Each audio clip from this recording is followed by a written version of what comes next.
This revolution is filled with so many ironies, really. First, you tell us that it is manly to keep your word, right? If you are a man, you keep your word. And now all of the black people in this country are demanding, and even the black people in the whole world are demanding, is that you keep your word. You told us we were free. Well, then show us that we're free. You told us that there is justice, equality for all in this country. Well, then stick to your word and let us see the justice and equality for all. Or else admit to us that you're not a man, you're a word, you're afraid of us, you're afraid to give us equal stand. You're afraid that if you give us equal ground, that we will match you and we will override you.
You can kill all the black folks you want, baby, but you will not kill the freedom of black folks. It's coming. We're going to get it. We fought every one of your damn lousy wars, baby, and you give us nothing. Now, the war is going to be here, but we're going to be free. Now, you kill you want to, but we kill too.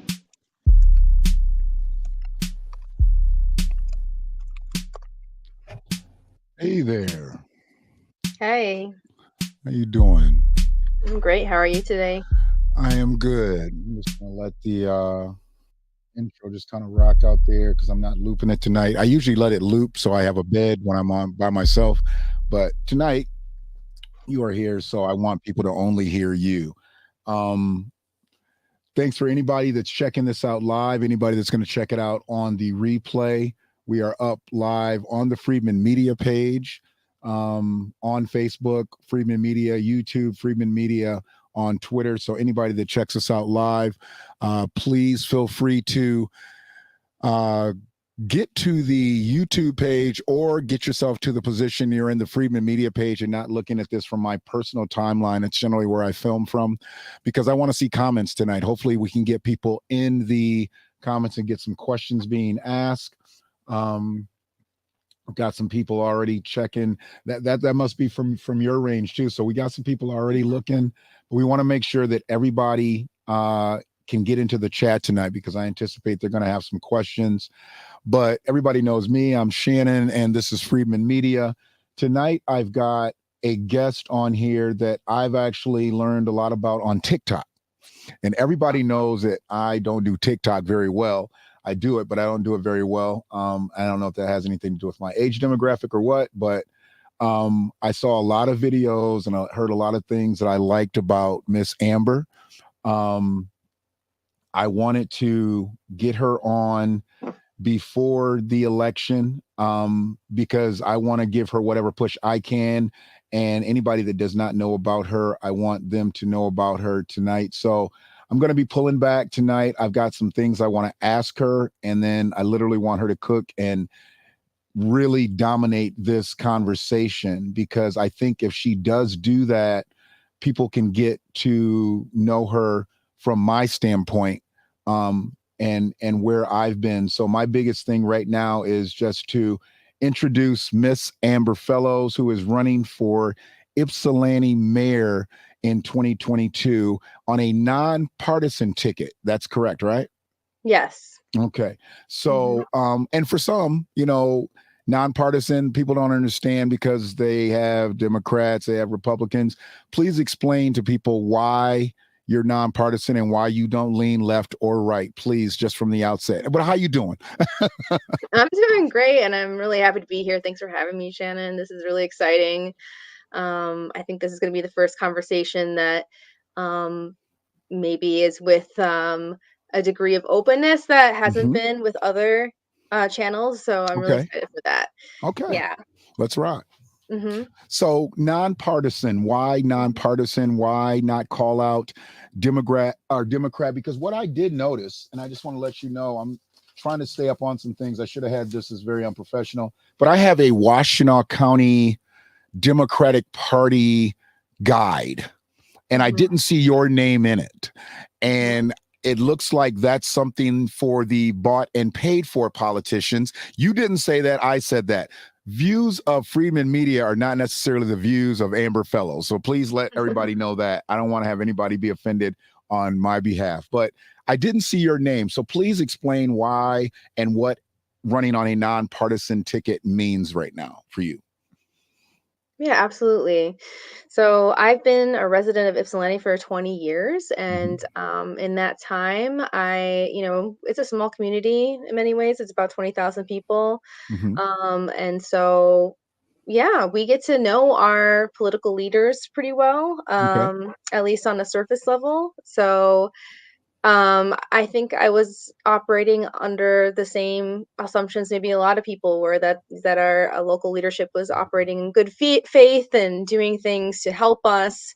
But just over the years, with my experience of being a resident and kind of seeing the conditions of Ypsilanti change, and then eventually joining the city government as a commissioner, I got to see fairly quickly how utterly inept, how kind of surprisingly backdoor dealing, obstruction, it's all about personal political relationships, like all that stuff that I thought would be more on a state or federal level was right here in our local government as well. And yeah, so I You're think saying there's around dirty politics in little old Ypsilanti? there are. I have to say I've seen it myself. So Okay. yeah, Well, I appreciate that. And you don't need to go any further with that, because I think you'll bring some of those things to light with some of the things that I want to ask you tonight. Peace to my brother Rob Allbanks. He's actually followed some streams I know that I do on my lives on Facebook. And Ypsilanti is in Michigan, Rob. Ypsilanti is about 30 minutes west of Detroit, right outside of Ann Arbor, Michigan, which is where the University of Michigan is. And then Ypsilanti is where Eastern Michigan University is. So he just said that in the chat, wanted to know where we were. And this is one of the reasons that she's on here, Rob, because when I heard that she was not only a supporter and an advocate for reparations, I also heard some other things, and we're going to get to that. So don't jump the shark on me, because we are going to talk about reparations and how her family has actually been recipient of reparations and exactly what that entailed. What I really want to get into now is, first and foremost, I mean, I know what you just said. You've seen some things that you weren't quite happy about being a 20-year resident here in Ypsi and jumping into politics. You've already done some great things and some things that the Democratic Party have picked up on. We'll talk about that in a moment. But I see you advocate for the people. It's not only in your moniker, Amber Fellows for the People. I see you operate for the people. As a community activist right now, and a mayoral candidate, what type of involvement have you seen and do you want to see from the community going forward? Yeah, I am particularly interested in broadening decision-making power Okay. beyond City Hall so that many more residents can participate. Okay. And this isn't necessarily even a revolutionary radical concept. Many other places that are not in the US already Mm-hmm. do models that have more direct democracy, Mm-hmm. where they're either doing extensive surveying before they make big decisions on development and resource allocation and budgets. They do official surveying of their community and residents to see where people land, and that's how the government will decide. Okay. Or there's just outright, like community-wide voting on certain issues. And so we have the means to do that. So I'm interested in doing this for Ypsilanti. It's a small community, it's nimble, it's progressive. I think, people might be quite happy to be able to weigh in on some of our most important decisions in town. Mm-hmm. And yeah, we should be able to extend that to them because we often go to our residents to ask for millages and other things that dip into their incomes and Mm-hmm. their lives and impact them, but we don't often go to them to ask for their opinion about how we want to actually use funds to change the city. This is very true. I mean, I know I've voted, on millages that I have had little knowledge of in the past, and I've tried to get myself up a little bit more to know exactly what I'm shading a box in for now. Truthfully, I was one of those vote blue no matter who people for years, and I didn't even know it. It wasn't so much that I ever used that phrase. It was more of, I knew I came from a Democratic household. I knew we always voted Democrats. I know that all the people in our family always talk bad about the Republicans. So I just grew up that way. When I started to learn things about politicians, was really very late in life, I'll be honest with you. And I've been under that guise to where, yes, I could vote and I could feel good about it. And I was under that whole, my people died for me to have the right to vote. Whereas I know now my people did not die for me to have the right to vote. They died for me to be a part of the political process and actually be able to move policy, not only as a citizen, but even of a politician if I wanted to.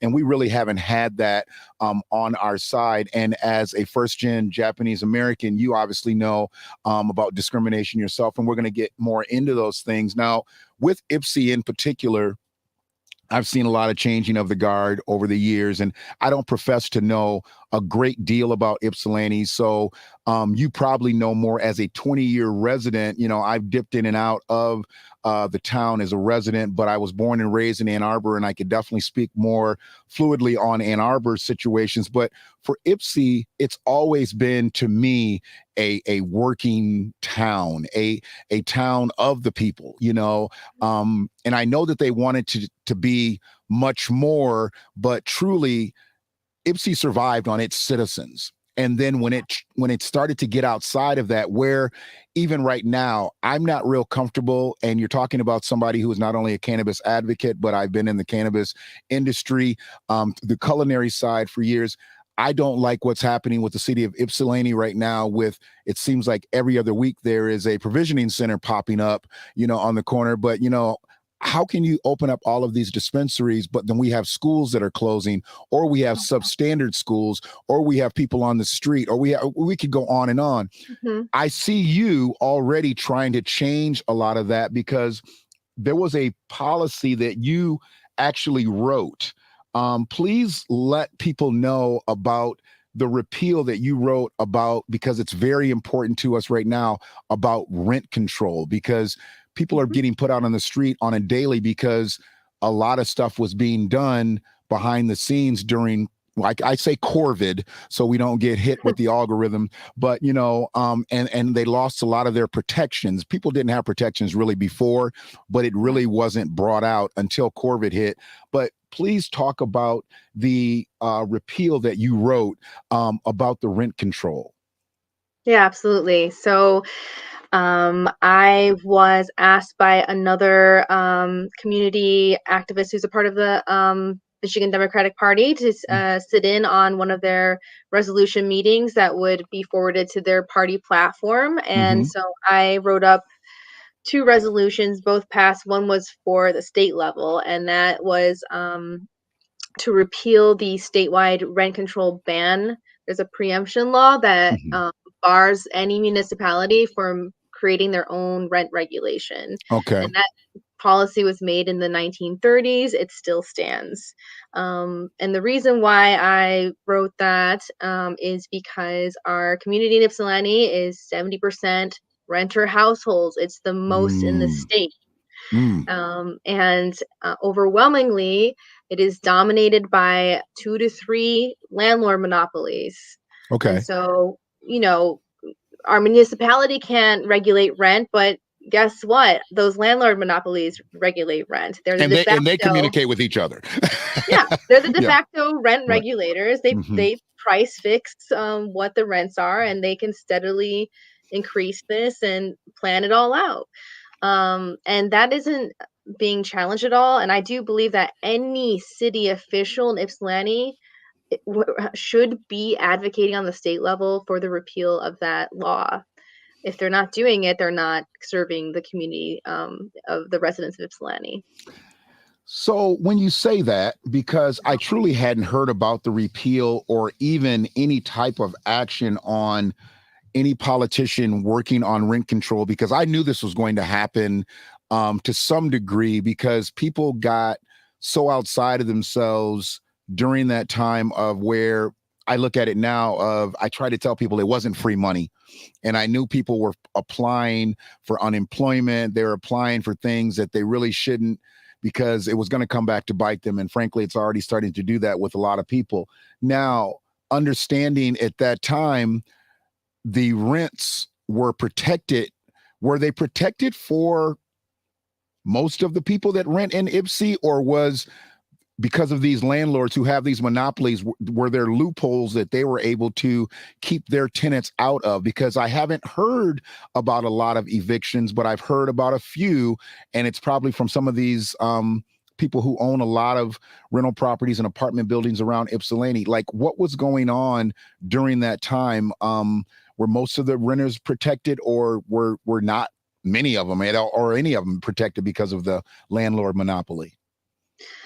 No, we have extremely weak protections for renters in Ypsilanti, and the Legal Services of South Central Michigan, which is in Ypsilanti, did some studying around this. In Washtenaw County and Ypsilanti in particular, we have the highest rates of eviction in the Midwest. So higher than anywhere in Michigan, and higher than Chicago, and higher than Cleveland, and higher than Indianapolis. Wow. We have incredible eviction rate here because we have no protections. And we dwarf many of those places you just mentioned ridiculously. I mean, obviously, when we think of Washtenaw County, you think of Ann Arbor and you think of Ypsilanti, and Ann Arbor has about 130,000 residents, where Ypsilanti has what, 20,000? So 20,000. yeah, I mean, so we're talking about places that you just mentioned that are 4 and 5 times bigger. Some of these places have million people populations. To have that type of access to someone who's already vulnerable because they are renting, why hasn't any other politician looked at this? Because we've had people that have been in the mayoral chairs and have been on city council that have also been lifelong Ypsilanti residents. Why is this something for someone like yourself coming about speaking about it? I think it's a lot of things. It's been a very slow, hulking process over the last, honestly, 100 years in the US. But, even locally, since the Reagan administration, just like, you know, pulling away resources from the federal and state government that would go down the Mhm. municipal level, that's just evaporated. And so over time, municipalities have kind of switched their strategy to one of growing their tax base or growing the Mm, so the whole strategy is to run the city as a business. And okay. so I think that is where most politicians, most staff put their focus on is attracting types of residents and family households that would drive up the tax base. So that is a gentrification strategy based on absolute desperation. On Mhm. some levels it makes sense if you want to have enough taxes to operate the city, but it is not a just way of operating a city because it's supposed to be for the residents. So Okay. I think it's just a status quo conventional way of running a city at this point. And who knows exactly what the relationships are, but the landlords have a ton of power and they're highly influential. And Mhm. there's only a couple city staff and politicians to influence, so it's really easy to do it. Right, But right, if we were voting on things on a community level, you can't as easily influence 20,000 people. right. And Hmm. and I know that we're not always going to get everyone to come our way, but you have to be able to leverage what you have. And I put a post up today, and I've mentioned this in a few of my casts. It was a statistic that was alarming to me because I can't speak from anybody else's side other than my own as a American freedman, as what we would call people would call me an African American. I don't call myself that. I'm an American freedman or black man. Let's just say black people because it's concise and we don't have to belabor the time. But 50% of black Ypsilanti residents live under the poverty level. Hmm. Now, I know that because I've done that part of research. I'd have to believe that the 50% of the black residents that live under the poverty level are renters Or because homeless. or homeless. Well, Mhm. let's use the sexy word that they like to use, and I've heard a lot of people with the Democratic Party use this: unhoused. I Mhm. hate that shit. Let me just be honest with you. You are either in a home or you are not. Unhoused means you are trying to sexy up the language that this person does not have a roof over their head. I saw something on Fox 2 yesterday, and I think it's a grand idea for people that are on the street, but I don't want to see people on the street where they had a coat that snapped and zipped up and made a sleeping bag out of a coat. And yesterday was like National Homelessness Day. I feel kind of weird about that because I don't think we need a day for national homelessness or, as they were saying, people that are unhoused.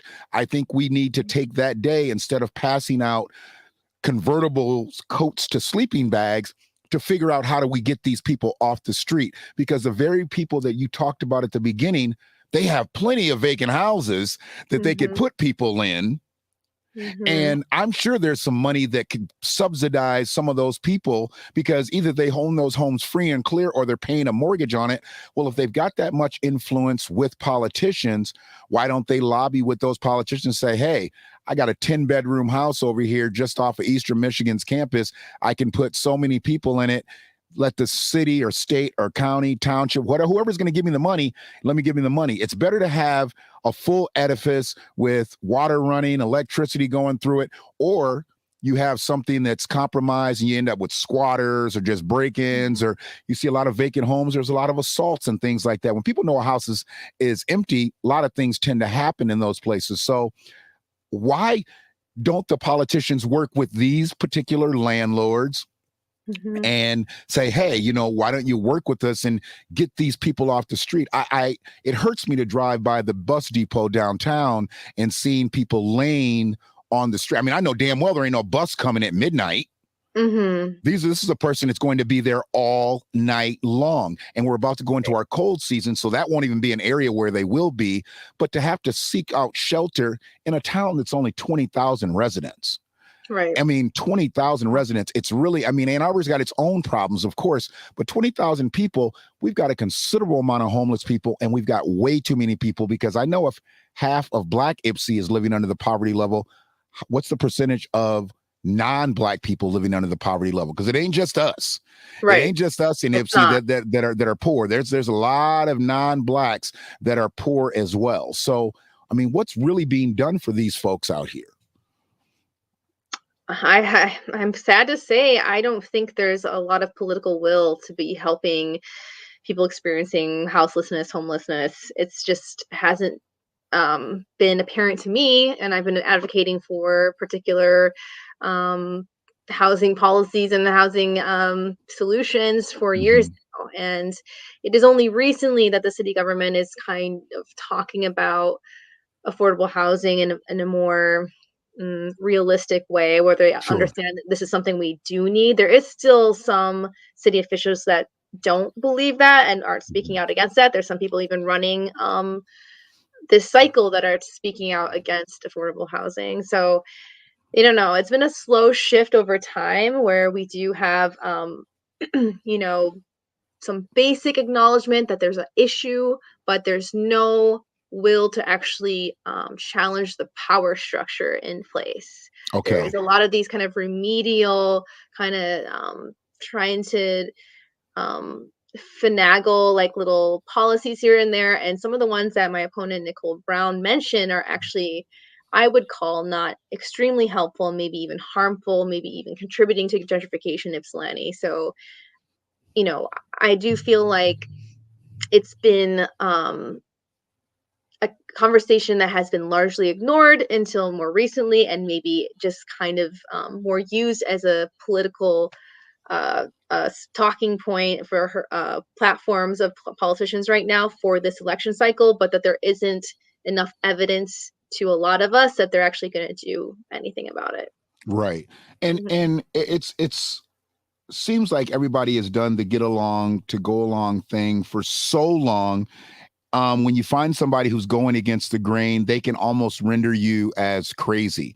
Mhm. Um, the community benefits ordinance, and I don't know if I'm doing this backwards because we already talked about the repeal you wrote, but that was something to secure the protections for folks who actually get subsidies and have housing vouchers and things like that. Now, did you start working on that pre-COVID?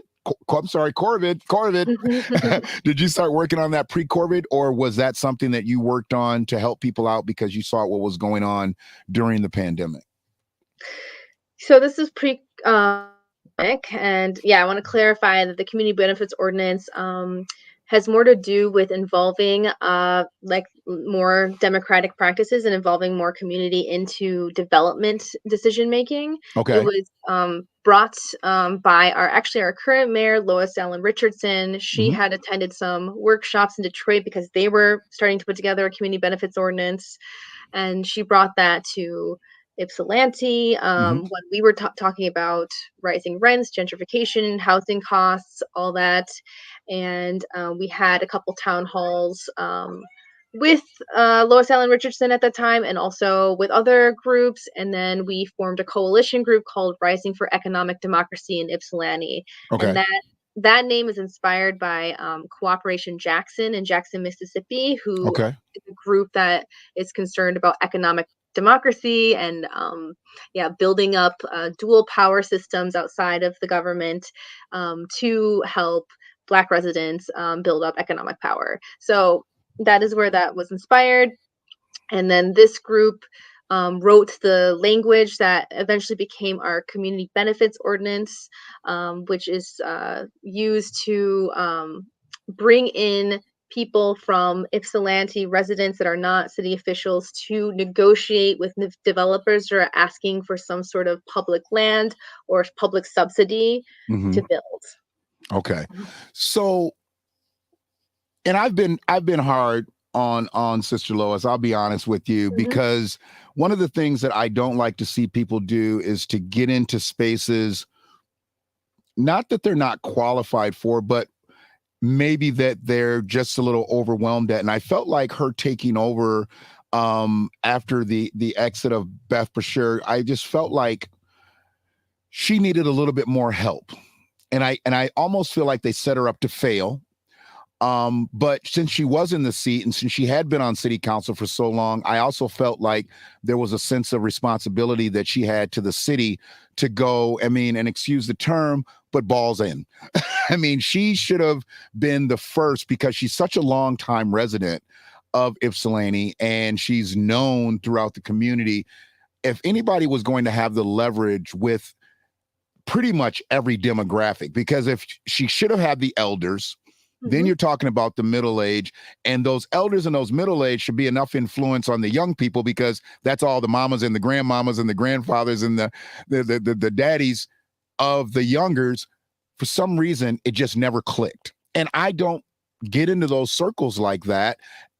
There's so many people that are closer to those situations who I felt like could have, but they did not. So I felt like she was almost set up to fail. Where I did see some progress was when I heard about them trying to bring new things to Ypsilanti. But that was really just, as you said, it was to help out with the tax base. It really wasn't community driven. And there's nothing wrong. I mean, I totally believe in capitalizing on, new businesses, and bringing people to the town and all the good stuff that's happening over in Depot Town. That's great. But great things have always happened in Depot Town. We need other parts of the town to be flourishing as well. At one time, the South Side had a very, very flourishing business district, and now they don't. There's a reason for that, and we need to know why. The downtown area has had its ebbs and flows, but at one time, Washington Street was popping like a main street in downtown Ann Arbor. Where now you're seeing, for lease, for sale, for this, for that. That's a problem. That's a huge problem for a town that's trying to grow. I don't want to hear about what's going over in Depot Town and other parts of the city. I want to hear about, because that's your core. If your downtown ain't happening, generally the outskirts aren't happening. So, one of the things that you talked about with community involvement,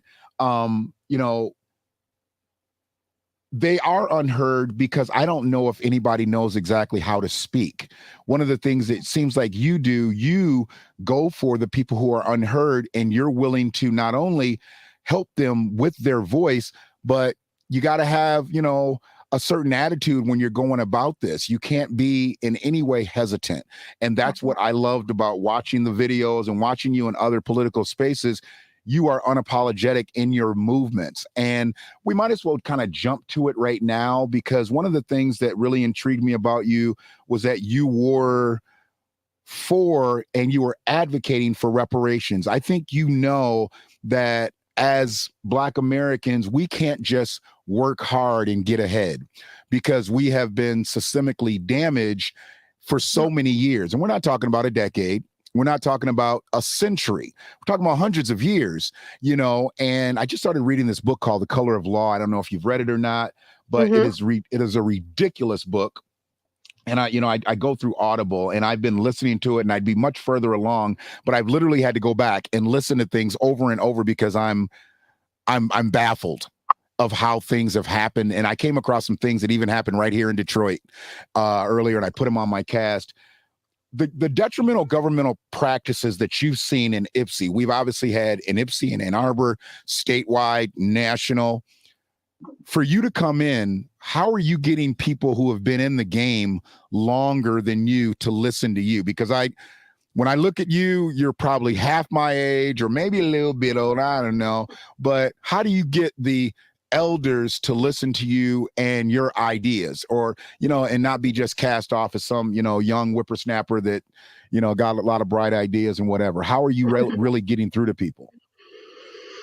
Well, it's a challenge, to be honest. Yeah, I just want to put it out there. I'm 39 years old, so I know I look younger than that, but yeah, and I've been in a community that is largely on the young side. That the Mhm. median age of Ypsilanti is 24.6 years old. Um, Wow. we Ipsy's don't, gotten young. yeah, we don't talk about that, but No. all the political power is concentrated amongst, older folks. It makes sense. Mhm. That's how it usually is. But if we were actually representing the interests of the community, we would be representing interests of folks that are in their 20s, because that is Okay. most of us. Right. And that has been an issue with prior leadership, in which they didn't want to necessarily hear from a lot of us because they assumed that we're students, even though, of course, students are residents of Ipsy as well. Mhm. And so that we were largely written off as transient, passing Mhm. through. Our opinions don't matter. Mhm. It's horribly demeaning. I've been around long enough to where I don't think I'm dismissed as easily anymore. I'm taken more seriously, but it has been a hard fought battle. Okay. I'm doing a mayoral run. There's a lot of people that don't know me, so it's kind of doing the process all over again. Sure. Introduce my time in Ypsilanti and also my experience and the things that I have done, Mhm. as well as advocate for things that are, in the national discourse, but not necessarily being talked about serious as a structural or policy change. So Okay. I know it's a little bit, I wouldn't even say dangerous, but it's putting something out there where I could be very misinterpreted, or Mhm. my motivations can be questioned. But Mhm. I'm happy to talk about why I think this is important and why I think you think it's important. I want to hear from you too. Sure. Yeah, but yeah. And I appreciate that, and I had no idea. That just blew me away. I had no idea that Ipsy's gotten that young on the median age side, because you s- being that I'm older, I guess I associate and I communicate with people that are more in my demographic. Now, although Mhm, I see the businesses and things that have come through, and that word transient, I use that a lot. The people that have come in weren't born and raised here, but they come here, they find work here, they live here. mhm, What I don't like is when people come here and they get their bones here and then they go off to some other territory and flourish. I don't mhm, believe Ypsilanti, and I don't like it when it happens to Ann Arbor either. We're not anybody's polishing stone. If you're going to come here, plant roots. You know what I mean? I mean, mhm, stay here, and you can't make anybody stay. I get it. But we make it so appealing for people to come in and jump in and get power quickly, right. then they leave, and then they Mhm, they create this big crater. And I've seen that a lot, and I also see that on the political landscape right now. I think there's a lot of people that are prepping themselves to leave Washtenaw County, to leave the city of Ypsilanti, Washtenaw County, and get to the state house. I don't believe they're truly here. They're ingratiating themselves into the community, and they're saying all the right things, and they're taking the selfies, and they're going out to all the functions and doing all those things, but they're really not for us. They're just mhm, here for the time. And mhm, one of the things, let me just put my people and me out there myself, because I've been there. We like politicians to say nice things to us. We like them to come in and be smooth and say nice things, not even so much promise us things politically, because that's been as a collective our problem. We don't really put pressure on politicians as a collective. You have certain individuals who are just right on a politician's neck from day one. I've had to learn to become that. I'm that type of individual from jump, but I've never really been politically driven that way, because I never knew how much they controlled our lives. After 8 years of Barack Obama, and seeing what he did to eviscerate black wealth, knowing that we didn't have any money to begin with, but how we lost homes, how we lost jobs, and mhm, now you still see the after effects with all this redistricting, rezoning. We're back to basic modern day redlining. mhm, And it's unfortunate where we are as a people, because we've never really had any politician, whether it be Democratic or Republican, advocate for us.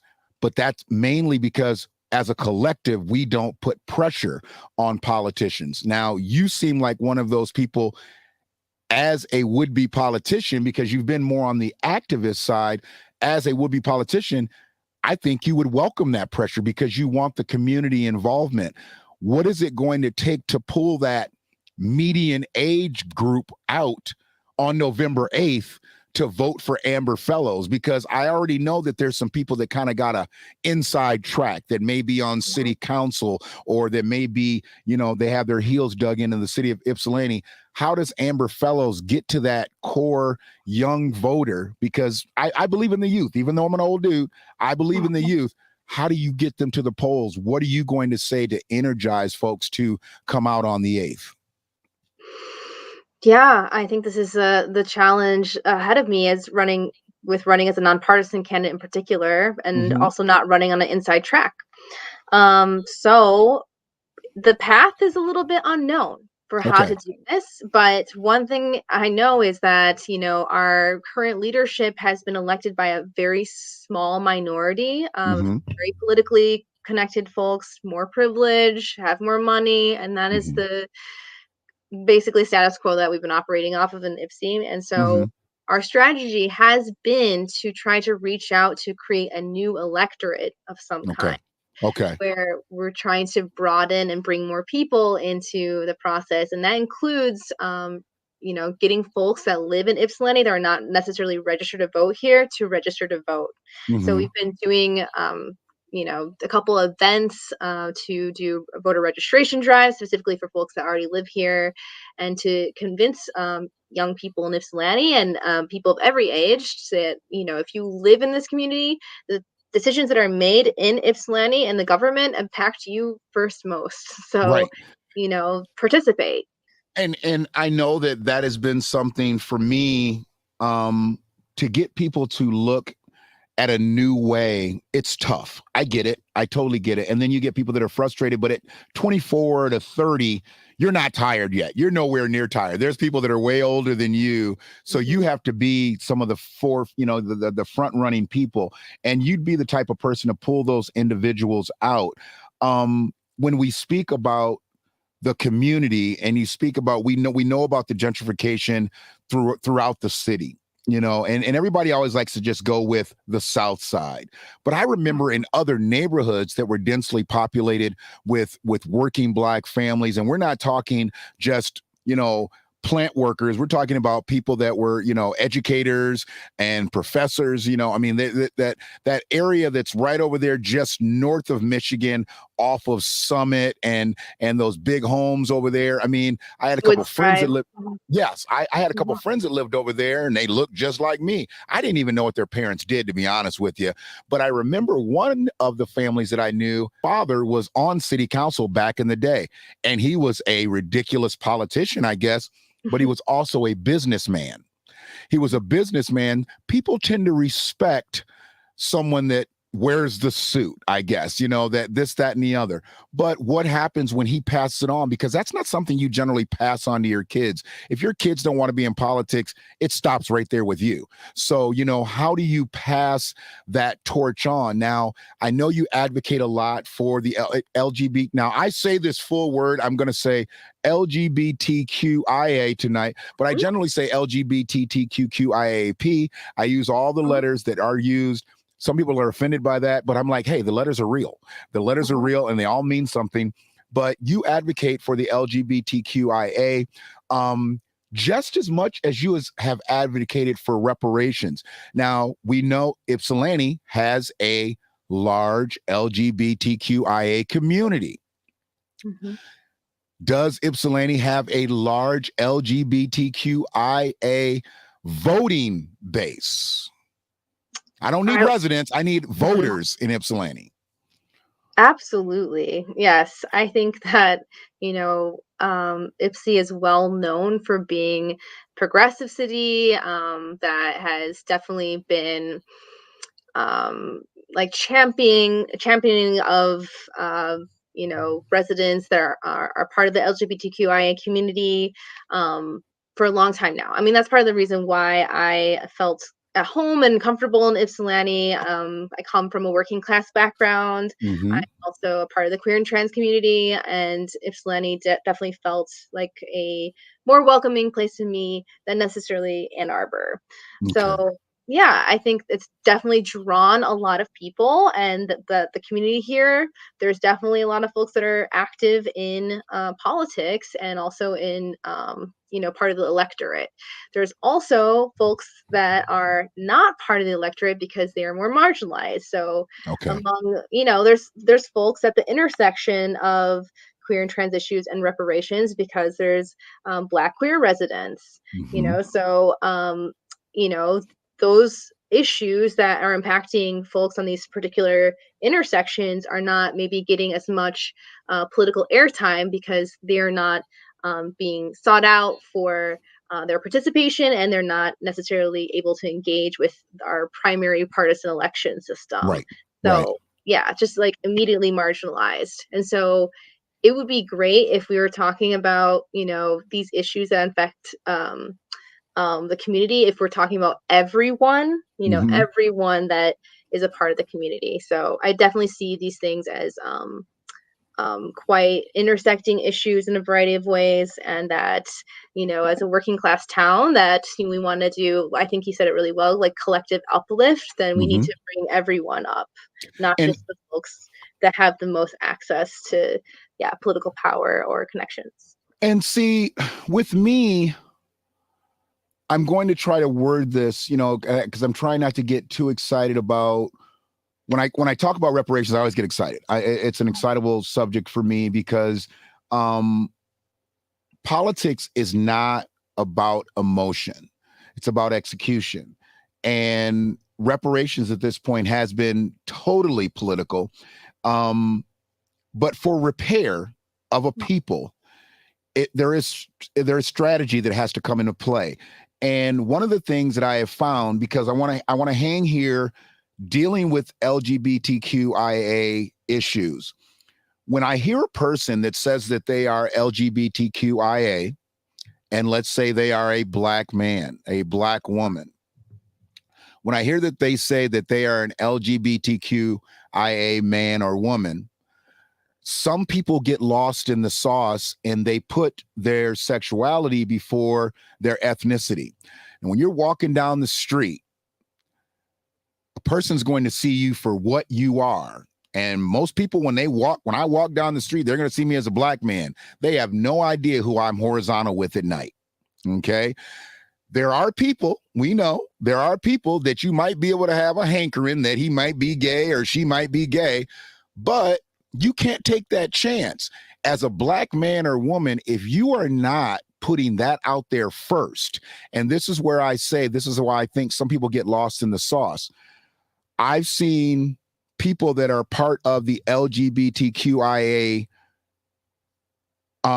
faction collective not fight for reparations, but they'll Mhm. fight for LGBTQIA issues. I'm like, okay, so you're doubly dumb. Because you got to understand the way society looks at you, they look at you as a problem. You're not a problem, you're just you. Just like I'm not a problem, but I'm me.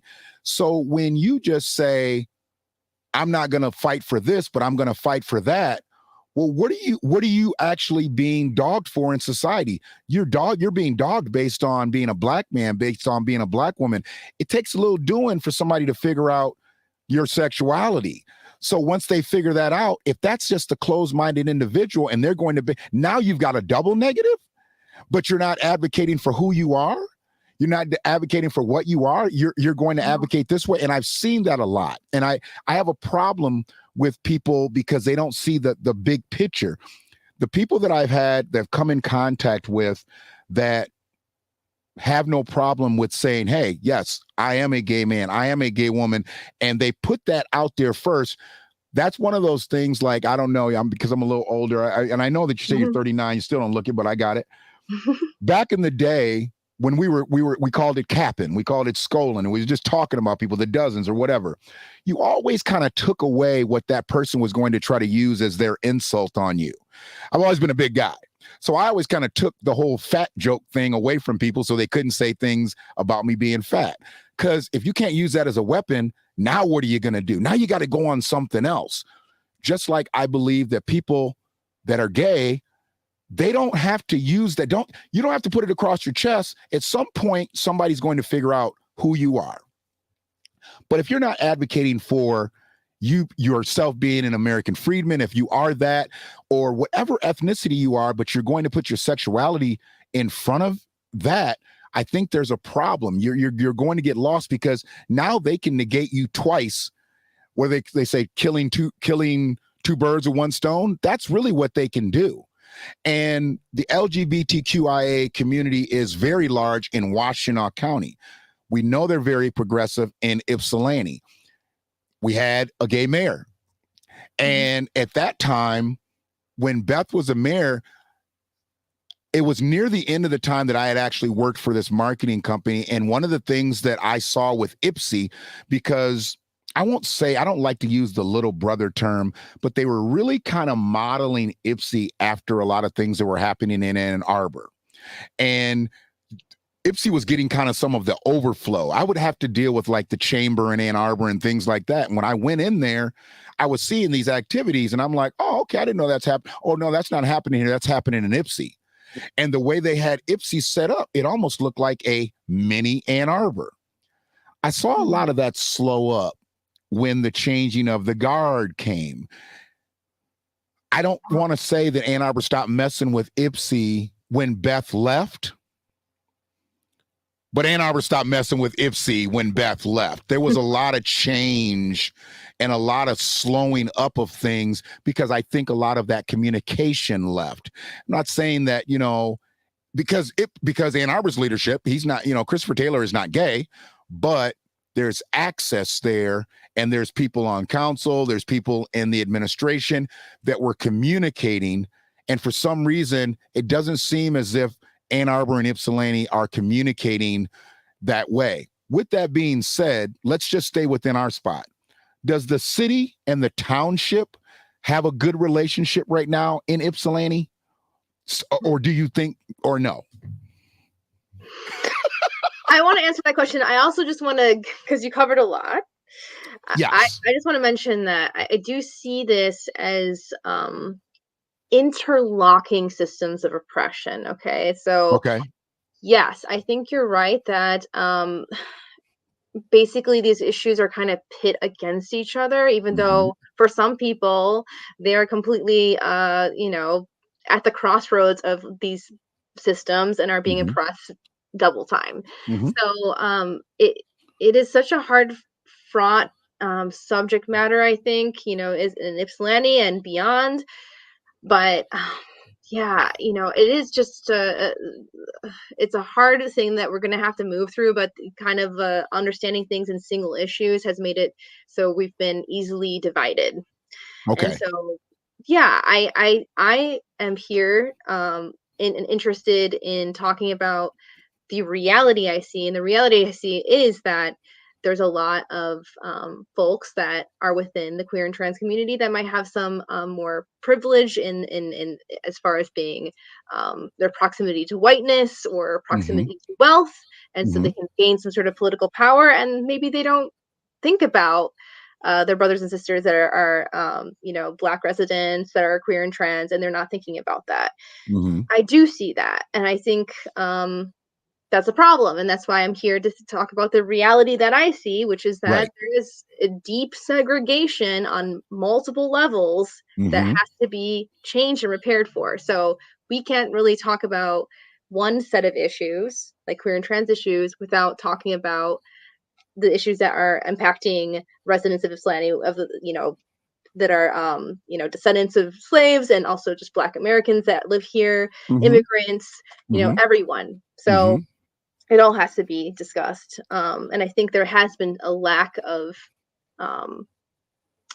interest on the political sphere and the municipal level, and also up from actually doing that work, because it might be easier to work on single issues. So I'm uninterested in just talking about one set of problems, because I see them as all interlocking. Oppression is oppression. And one of the things, and because I want to go, because that was a great segue. I don't know if you did that on purpose, but that was good. You did that, with the segregation and oppression, and we'll get to talking about reparations in just a second. I believe that people don't understand that oppression is oppression. And one thing that I've noticed, and you might be able to clear some of this up because I'm quite ignorant to it, I have seen somewhat of a separation between the LGBTQIA, I'm trying to just not say it the way I normally say it, community, and the trans community. I have seen some differences, and listen, I can tell you the reason why. I do this every day. And a lot of my baristas at all of the local Starbucks have either been gay or now trans. I've seen, and I don't get in anybody's personal life, but when I see you changing before my eyes, I talk to you every day, so I'm going to talk to you about those things. I came across one of the baristas one day. He's having a shitty day. Okay. Well, he's transitioning.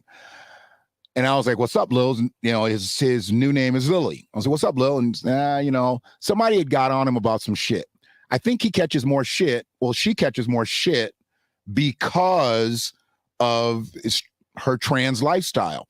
Just like I was at another one of the Starbucks and they were on this trans individual because of their hair color, saying if you hadn't been focusing so much on your hair color, you'd get my fucking coffee right. Now, personally, I don't believe that person was dealing with their issues of their hair color as to why they got their cup of coffee wrong, but that's a small-minded individual, and this is what closes people in and takes them away from the society that we want them to be a part of.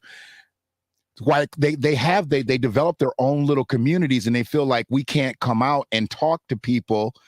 And yeah, just looking at me, you're probably thinking like, okay, it's just some old motherfucker. He's just going to be all grumpy, this, that, and the other. No, I'm going to talk to you. I talk to everybody. I'll talk to a flat out bigot. I said it earlier in one of my casts.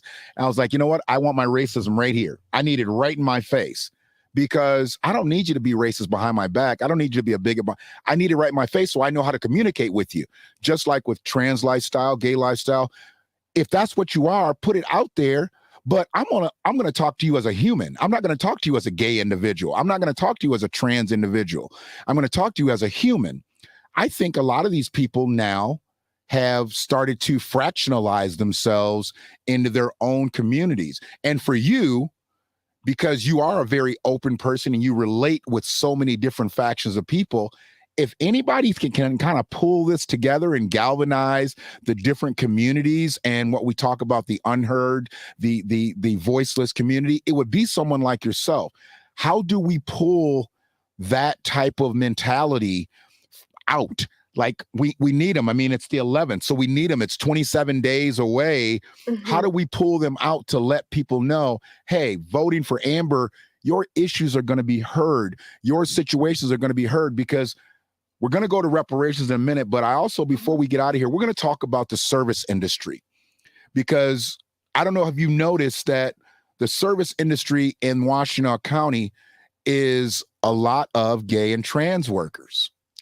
And if you're oppressed, right? They're treated the shittiest, because I think service workers are treated just flat out shitty nowadays. Mm-hmm. They're treated shittier, if that's a word, than anybody else.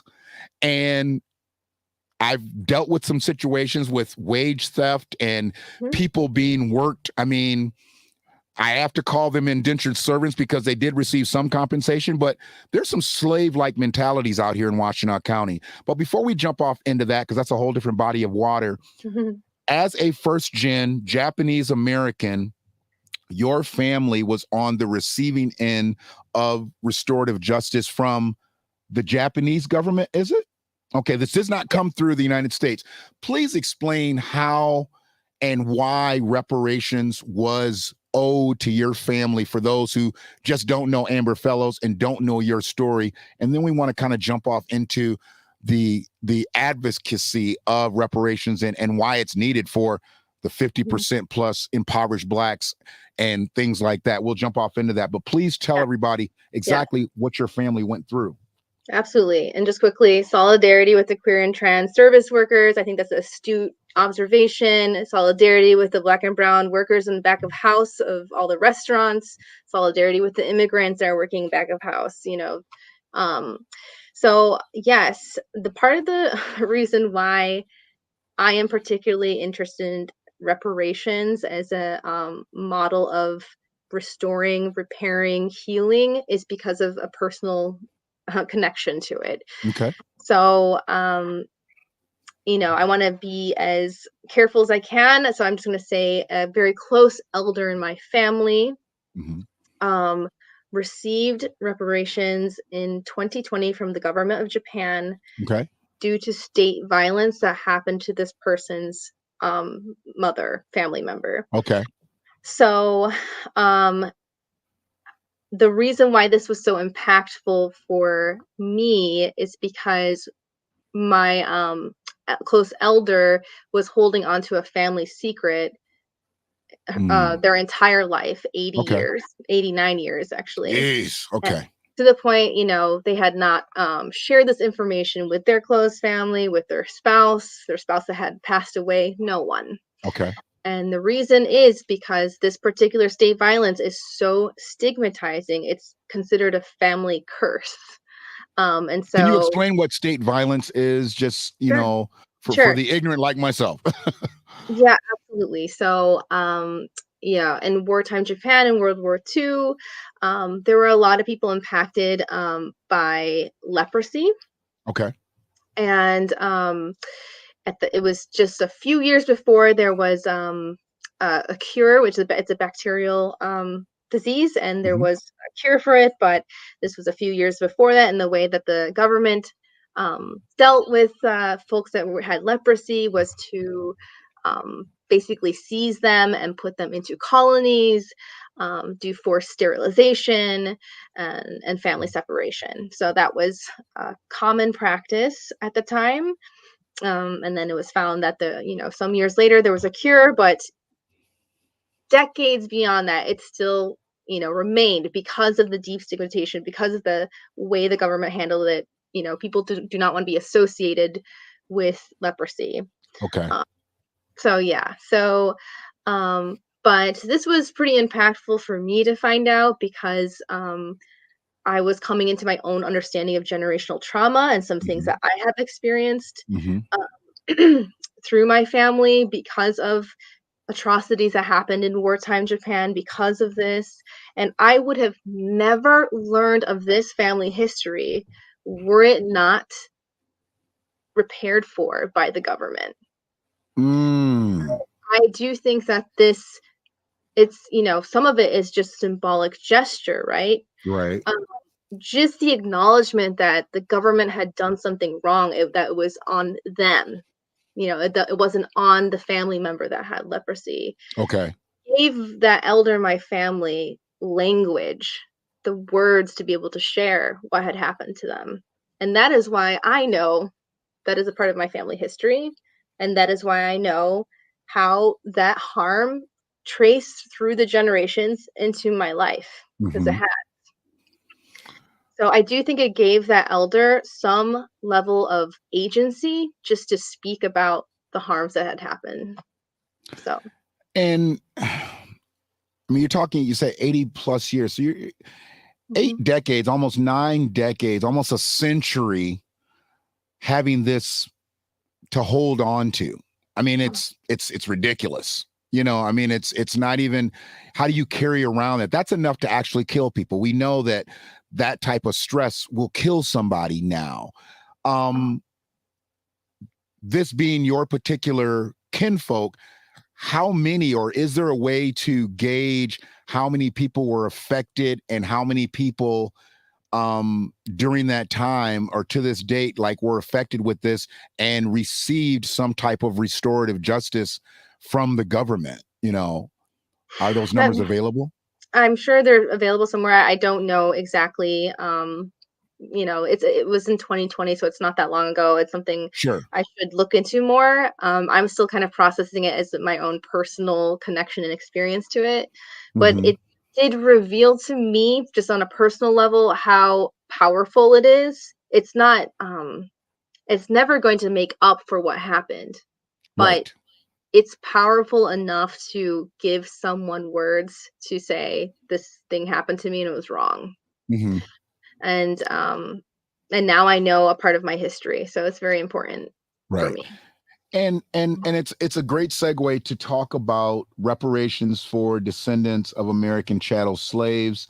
Mhm. Um, I came about and really jumped in deep with this a few years back when we were working along the lines of a group called hashtag ADOS. I'm not ashamed to put that out there because we have since grown into the understanding that we are not just descendants of slavery, we are the descendants of American freedmen who were the children of slaves. And I'm very much a stickler with this. I believe that there have been people that have been discriminated against, marginalized, and all types of things on this soil. But there are only one set of people who really deserve restorative justice on the reparation side in this country. Now, when you come here from another territory, and we're talking about people from the Caribbean or people from the African diaspora, when you come here from the other territories, you may have a fight, but that's probably on your native soil. And I'm with anybody that wants to fight for their just due on the soil that they're from, just like I would want someone to fight with me on my soil. Where I think that we've gotten into the government has done a great job in flattening blackness. I don't know if you've heard that term before, flattening blackness, where basically anybody with melanin in their skin, they're black. There's black people. Okay. There's so much of a lie with that, and the government knows that, but it's an easy way to group us, just like they've done with Latinos. When you have Latinos, you've got Mexicans, you've got Puerto Ricans, you've got Dominicans, you've got El Salvadorans, you got Guatemalans, but they group them all together. Cubans, but they group them all together and say Latinos. Well, Latinos don't even like that. When they say Asians, you have Japanese, Chinese, Korean, Thai, whatever. It's been a way for America to basically compartmentalize their horrors, because we aren't the only people that have experienced some negative shit on this soil, but we are the people who have been at the other end of the boot of America. We built this country. We were not only the monetary infrastructure of this company, we were the first thing that was traded on Wall Street. And we've been so much. We were literally, there's still currency out there that shows people picking cotton. They had dollar bills, and we were so much of America. And then they've tried to minimize what's happened to us. For us not to get reparations when everybody else on this soil has been paid, even folks that detriment didn't happen here, they've received compensation and continue to receive compensation on this soil. Mm-hmm. For us not to get it at this point, because people say, oh, you're begging, or you're doing this, or you're doing that. No, it's a debt. It's a debt. It's a debt. And we're the debt collectors. You stole my great grandmother's money. You stole my great grandfather's money. They worked for you. They did a job. You owed them. They're not here anymore. I'm the collection agency, as are 40 million other American descendants of chattel slavery, American freedmen. What makes you pull for us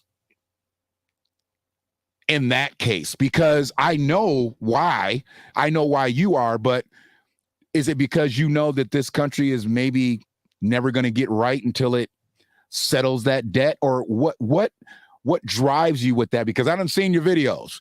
You can't go back on it. You are about reparations. I've seen it. Mm-hmm. What fuels you to drive for American freedmen, for descendants of chattel slaves? Well, you set me up very well for that. And I really appreciate you talking about, the categorization, because we never really want to talk about whiteness and the system Absolutely. Of whiteness. No.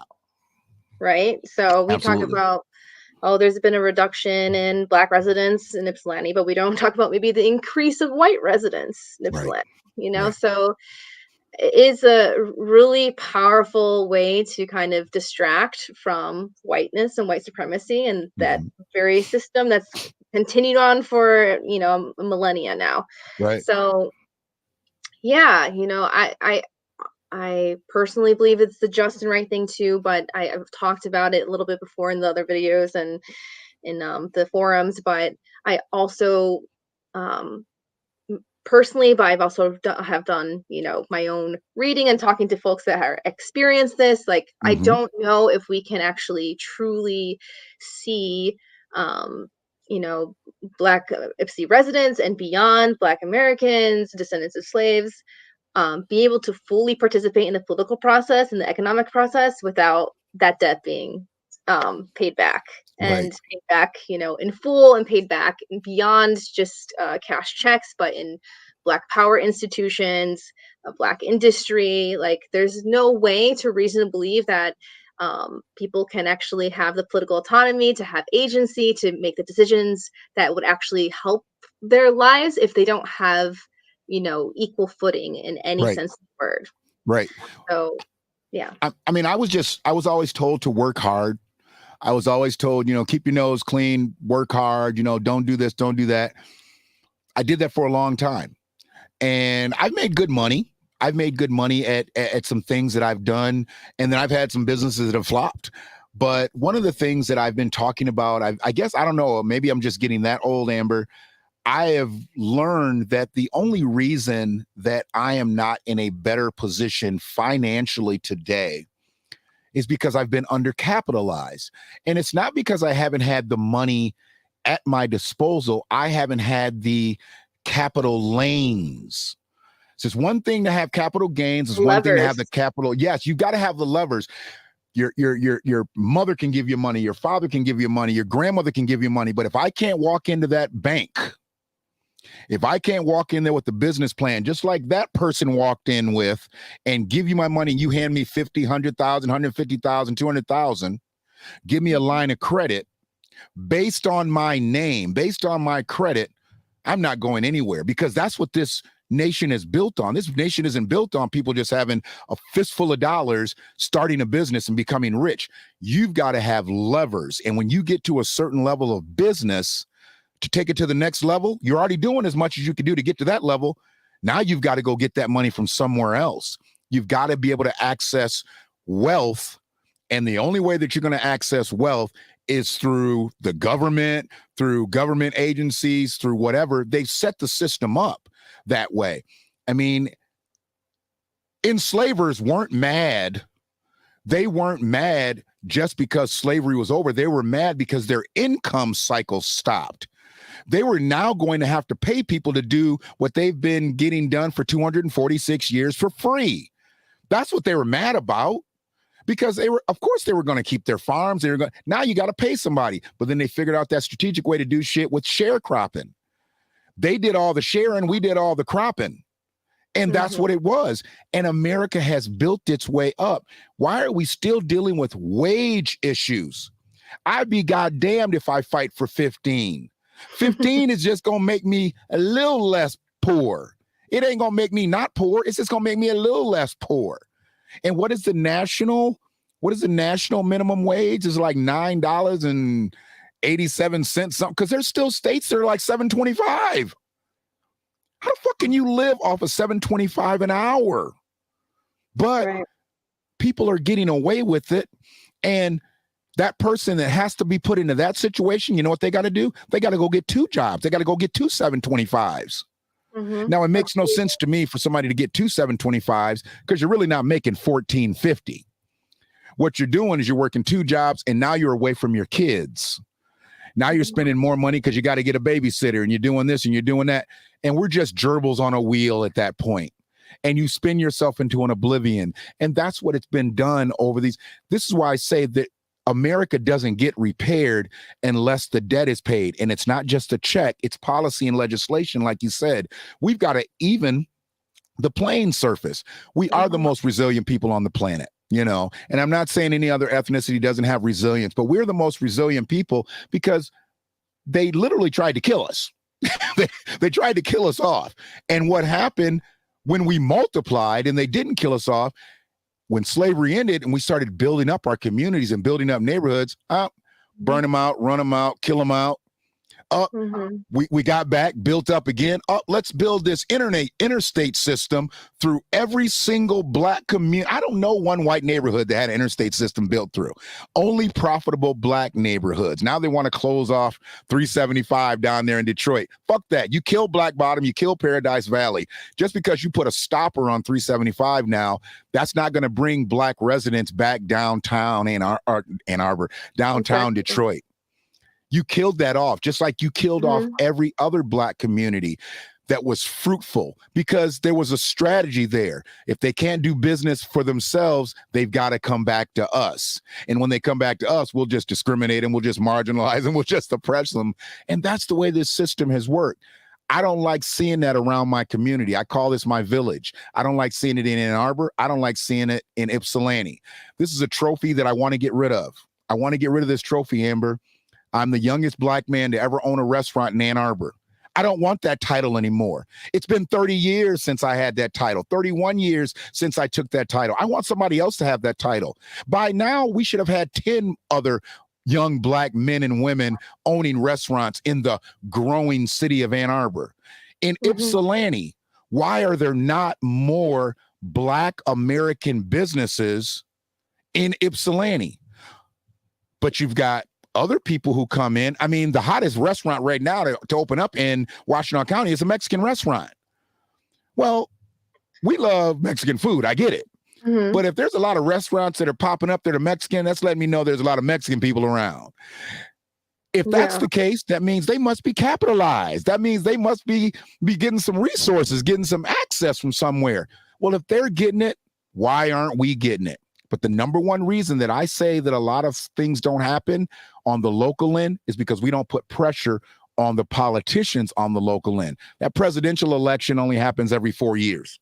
We've got local elections that happen damn near every year, you know, and we don't pay enough attention to who we're putting in office and who is advocating or not advocating, as it were, for us. And I think we need to pay more attention to that, because reparations is going to happen on a national scale. But for Ypsilanti, reparations can be, we need to take that 70% of renters and find out what is the percentage of Native Black Americans, American freedmen, and let's start steering folks towards home ownership. It's generational wealth 101.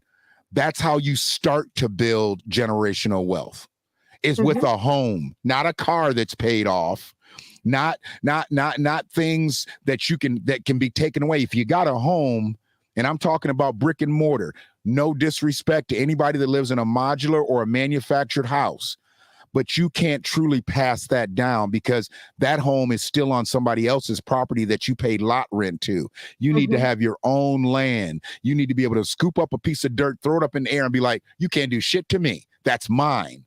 Can't do that in a trailer park because that's their land, you know? So when we start talking about renters, how do we start turning people towards home ownership? I know there's some banks out here who have been very, very good to a lot of our Black residents in Ypsilanti in helping them with home ownership. I want to see more.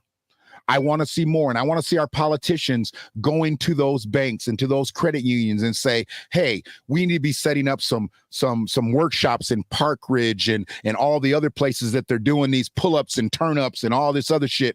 We need to be owning homes and not just renting in these homes, building a land bank.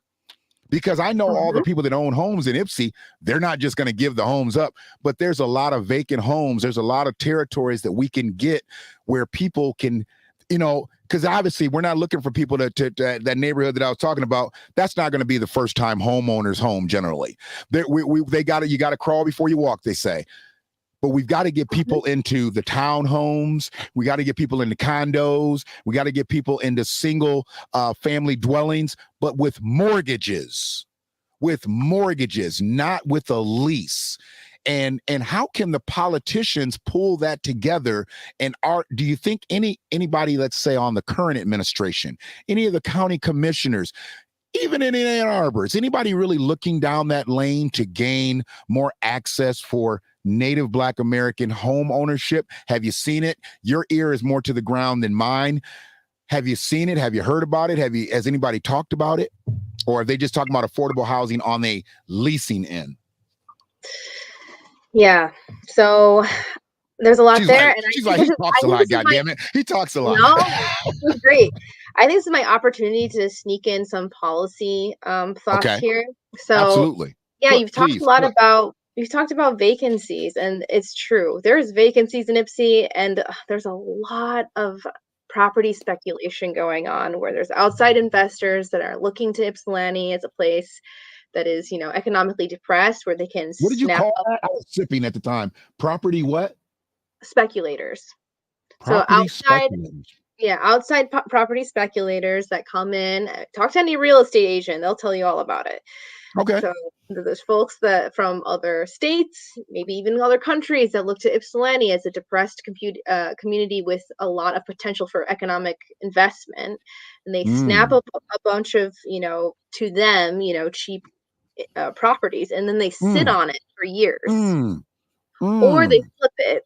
They flip it and make a cool 100,000. Sounds like Detroit. Yes. Sounds like Detroit.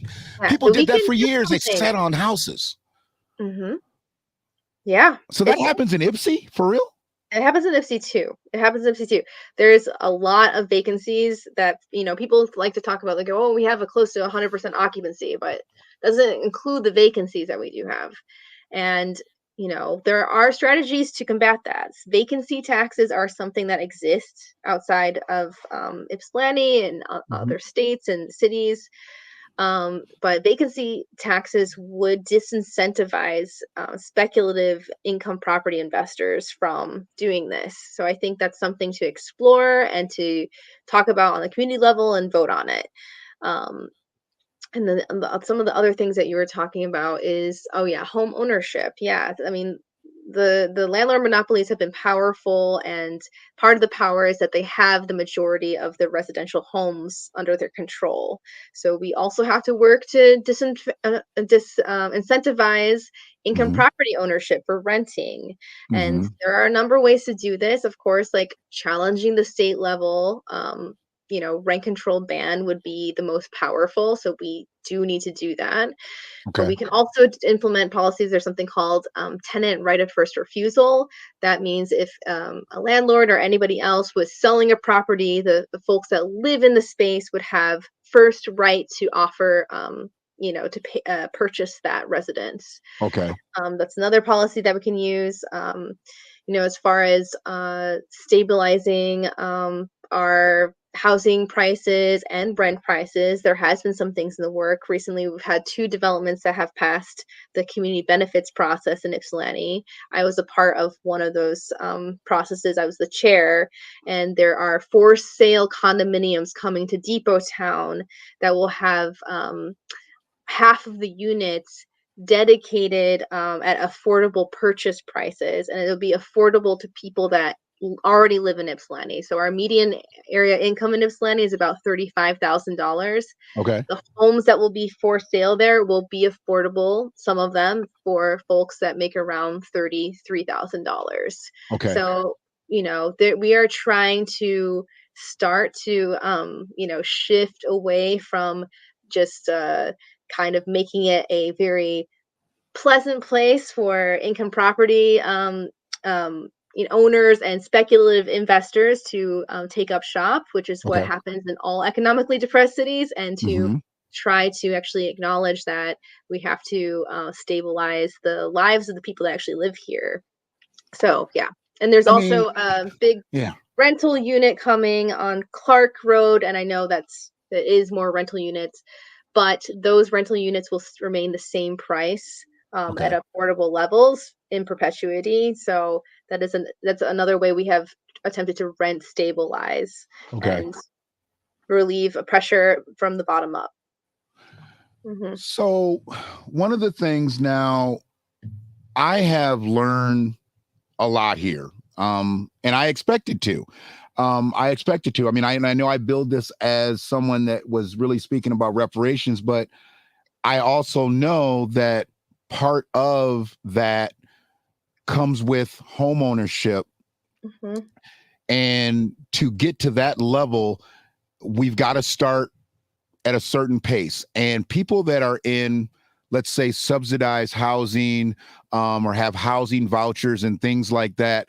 One of the things that I do know, have learned, I sold cars for many years, and I came across so many people from the city, possibly even from the township at the time. They had no idea that they were bricks, that their credit 700, 800. I'm like, they could have been homeowners, but they were renting houses. Mm-hmm. And when I would be like, I was like, how much is your mortgage payment? Well, I don't own my house, I rent. And I'm thinking to myself, well, wait a minute, why?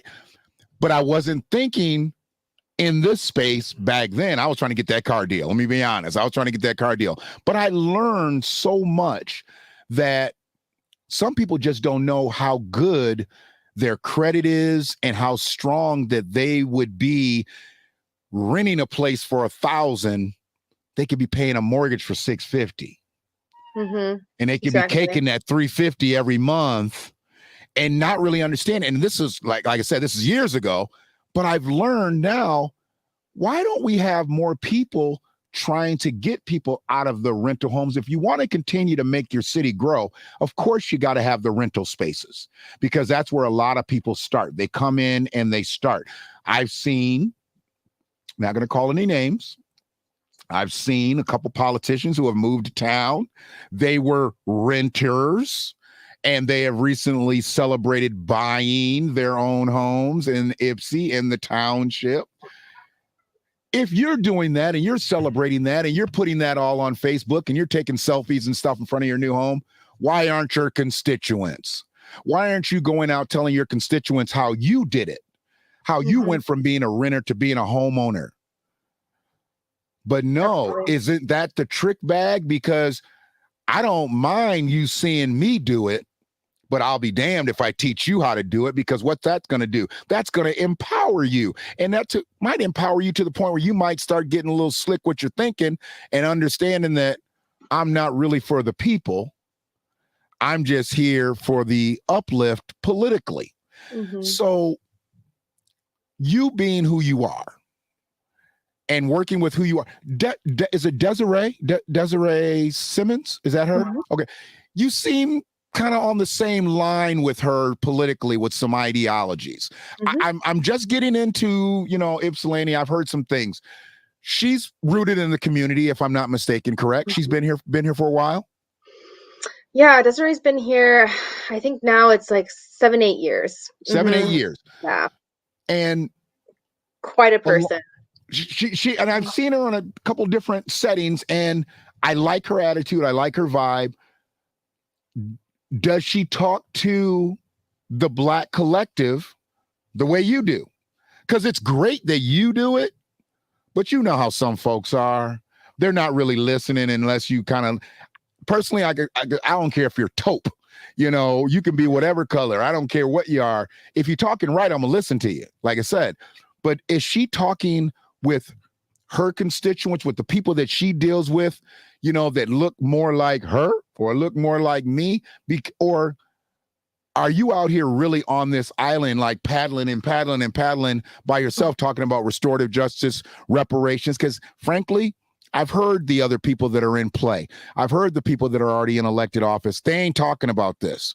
Mm-hmm. I've heard them on other casts, and I've heard them at other meetings and things. They're not talking about this. So are people that are in the space where they're collective, they're people that would be the most the beneficiaries of this. Is she talking to people like that? And who else is talking like that? If you don't want to name drop, that's fine. But I need to know who you're in cahoots with, because I want to deal with them as well. And I'm here for the collective. I can't say I'm a Democrat anymore. I've never called myself a Republican. So I think I'm gonna have to ride with the nonpartisan thing. I'm voting for my interests. I'm voting for what's going to be best for my family. I can't vote based on a color anymore. Hell, I can't even vote based on this, because they got people out there that are darker than me, and then they saying they Black and they're not really Black, and da-da-dee-da-da-da. So I got to vote for who I am, and that's an American freeman. I'm a descendant of American chattel slaves. So who out there, or are there other politicians that are out there in this space speaking up the way you are? Because as we draw near this election, we need to pull them all together. And I know you don't need 50,000 votes to win the mayoral election because there's only 20,000 residents in Ypsi. And I know 20,000 voters ain't going to turn out for the election. So realistically, do you know the numbers of the previous elections, like what it took to win the mayor race? Yeah, I do know those numbers. They are, not particularly high percentage wise. So it's nothing to celebrate for anyone that has won mayor in the past. I do truly think that if we're going to do this the right way, we're trying to empower many more people to participate. I do want to say that I wouldn't be where I am now without my community and all the people that I have been so privileged to work with. And Desiree Simmons is definitely one of those people. We've been working together side by side since 2017. She's the real deal. She's someone that is so super connected in the community. I would say, potentially one of the most connected people that I've ever met, and someone that has so much compassion, experience, and just like a really good tuning rod for tapping into kind of issues that are bubbling up and that people care about, and really focusing on what the real stakes are. So she is running as a Democrat, and I do support her. I also work with other folks that are Democrats or have run as Democrats. Not even because we particularly like working together or we agree, but because we have to work together. So, I would absolutely be ecstatic if I were to be on council with Desiree Simmons, because I think we could do a lot together. So I think Desiree, because of working within the Democratic channels, which has a lot of gatekeeping and a lot of different advice and push and pull in certain directions, may not be able to talk about certain issues in the way that I feel like I can talk about in a broader way because of how those channels work. Right. So it's one of the disadvantages of running as a Democrat. There is many, many, many advantages, but that is one of the disadvantages. So, you get locked in, basically. You have to kind of talk a certain way, I guess I've seen too much too soon, because if this had all been spread out over a 25-year period, I'd probably be tired of it. I wouldn't even be dealing with it. So my energy comes in because I'm still learning a lot of these processes. But I'm tired of seeing already the Democrats talk one way and the Republicans talk another way, when I know, truthfully, if that's the way it really is, both of you are full of shit, because you're really only for your interests. You're not for the people. You're for your people. Like this left thing, this right thing, this centrist thing. Come on, man. Policy's right or policy's wrong. There is no gray area with it, but they've made it seem like, oh, we're right and we're wrong and you're right and you're wrong. No. One of the things I just heard, I have to watch everybody. I was watching Fox News, and they were talking about how the Republicans better start thinking about coming across, and not coming across the aisle, but coming across that color line. One thing that Caucasus people know is their numbers are dwindling. Okay. The browning of America has been going on for years. And I don't know what it is. I don't know about Caucasus procreation, but the numbers are low. Okay, they're just not as high as they were. With that being said, predominant amount of the Republicans are Caucasus individuals. So if you know your numbers are low, to get your numbers back up, you might have to start talking to another faction of folk. I think one of the biggest and the most ignorant things that Democrats have tried to do is lure Latinos into the Democratic side, whereas most Latinos vote conservative. Most Latinos vote the way they believe. They believe in family. They believe in religion. That's a lot of stuff, truthfully, that the Democrats of today believed in back in the day, and they were voting Republican, but they don't talk about that. And I've seen all this pandering with the Democrats. We got to get the Latino vote. We got to get this people. We got to get that. No. Your base is right in front of you. anybody that's really putting Democrats into higher offices, whether it be locally, statewide, and nationally, looks like me. We know this, but they know this, and they've gotten away with it for so long without doing anything. Now the pressure is on to do things, but we need it to start on a local level. We can't just have it. I'm not a fan of Debbie Dingell. Views of Shannon McFall and Friedman Media are not necessarily views of Amber Fellows. I'm not a fan of Debbie Dingell. Debbie Dingell, I believe, plays symbolic politics. Debbie Dingell knows a lot about Washtenaw County. She knows a lot about Ypsilanti. She had an office, or has an office, right downtown Ypsi, if I'm not mistaken still. Mm-hmm. And yet, I don't see her speaking specifically on Native Black American issues, American freedmen issues. She speaks for minorities. She speaks for people of color. I've heard BIPOC come out of her people's mouths lately. But the people that put her in the office, and who, God rest his soul, because I think he was actually a decent dude, who put her husband in play, were a lot of Black folks. And I feel that she owes a lot of Black folks a little bit more than what she gives off. We don't need any more selfies. We don't need any more motivational pep talks and shit like that. We need policy and legislation passed. And I kind of want to get back to a situation we were kind of tinkering on it right before reparations, the service industry. Mm-hmm. We've had some issues in Washtenaw County with our service workers. And I look at our service workers, and I'm not here to compare situations, but I look at our service workers as the modern day innkeepers, so to speak. The modern, I mean, these are people that, frankly, I have a hard time being rude to anybody that's serving me food, because I know what they can do to your food, frankly. So I have a hard time being mean to anybody, but I've seen them treated wrongly, not just by the customers, but by employers. And they're being used and abused. And there's also monopolies in eateries around Washtenaw County. There's not a ton of restaurant owners. There's a ton of restaurants, but some of them are owned by the same people. Mm-hmm. And I've seen a lot of people subjected to a lot of detrimental behavior. I'm not here to call names, but I know that there's been some situations down there in Depot Town. And I dealt with some folks dealing with that corridor where Sidetrack is, where Frenchie's is. And I know that there were some people that were marginalized in that. I also know, and I have it up here. Oh, you know what? I didn't put it up. I'm about to put it up here. Hold on, give me one quick second. I'm going to keep talking while I'm putting this slide up. I dealt with a scenario where I was talking with some individuals who had gone through it. They had literally gone through it with their previous employer, and they had worked in a restaurant, and they weren't getting paid what they felt they should have been getting paid. We're going to add this to the stream. It'll buckle us. Okay, can you see that? Yes.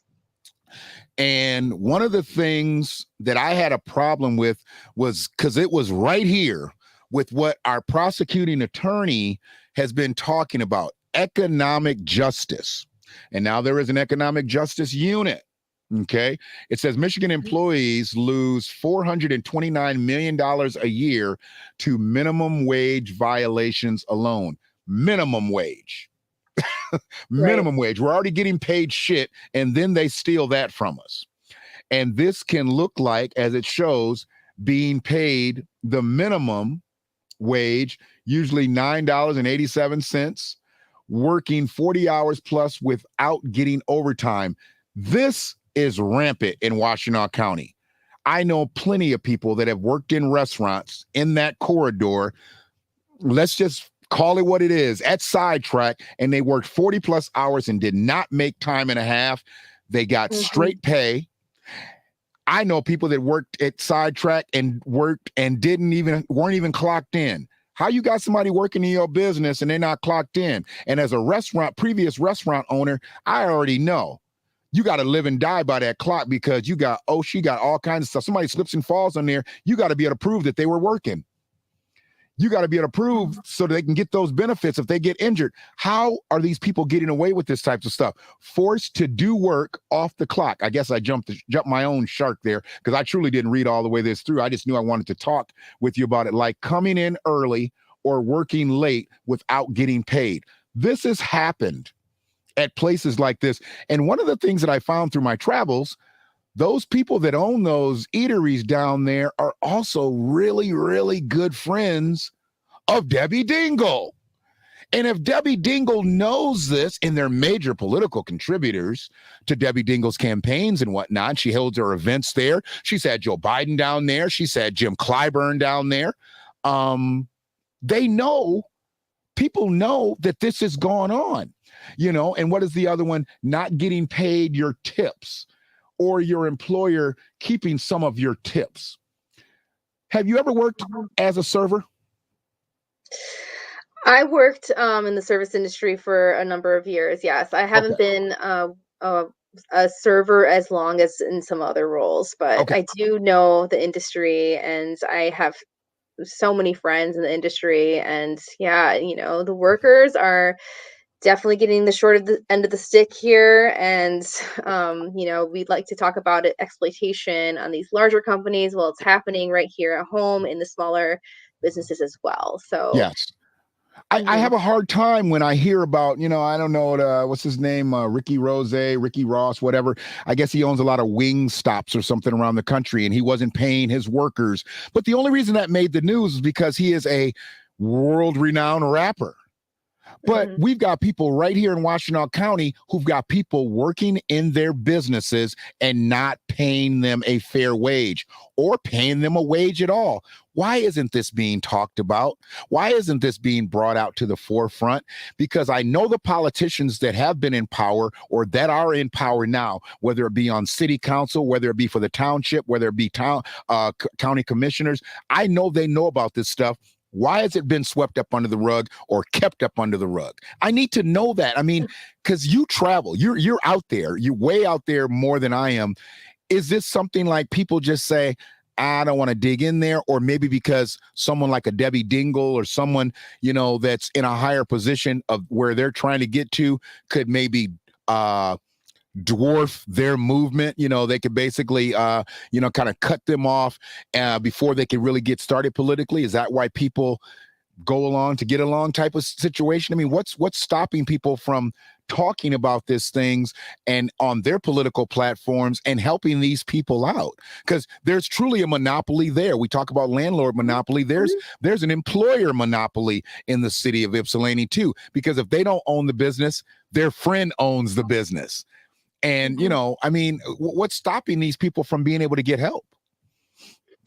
I think you analyze the situation entirely. I mean, it is, you know, unfortunately, there's a lot of gatekeeping of resources from the city to the county to the state and up. And the way that the works is if you work with the gatekeepers and you might get, and you elbow rub in a certain way, then you might get special benefits. And that's just how this system runs. And this is part of the reason why I think that, you know, if we want to see actual change happen in the community, we have to actually look at it from a structural and a systemic lens. And so the way that government has been operating, especially on the state and federal level, but on the county and municipal level as well, is that it is moving along with the basically controls of capital. So the folks that have the most consolidation of resources are able to have the highest amount of influence on our system and our politicians.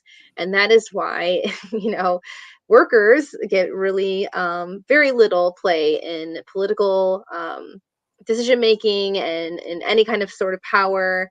And really the only tool available besides, you know, talking about it and uplifting on social media is organizing workplaces, organizing industry. And it seems like there has been an uptick in that since the pandemic, of folks that work in service industry and gig working, doing collective organizing, starting unions. And so it's starting to pop off. It's starting to happen. but it is still in it kind of an infancy stages. So yeah, I think that as far as getting our current political leadership to care about these issues more and not just pay lip service, but maybe do something, it is going to take, you know, some of these worker led organizations and unions to build up power and numbers to actually have a voice on that level and to challenge the politicians. But I'm also hopeful that in places like Ypsilanti, we might be able to get folks like myself, like Desiree Simmons, in there to talk about these issues in a real way and actually, you know, care about our peers, our friends, the people in our community to actually help get their issues talked about. And obviously, service workers are overrepresented in the rental market. And so, you know, challenging the landlord monopolies, challenging the commercial monopolies, like you were talking about, that's another issue is that, yes, if you're a business owner out there, the reason why you might consider supporting me is because I'm interested in challenging commercial monopolies, commercial rent control.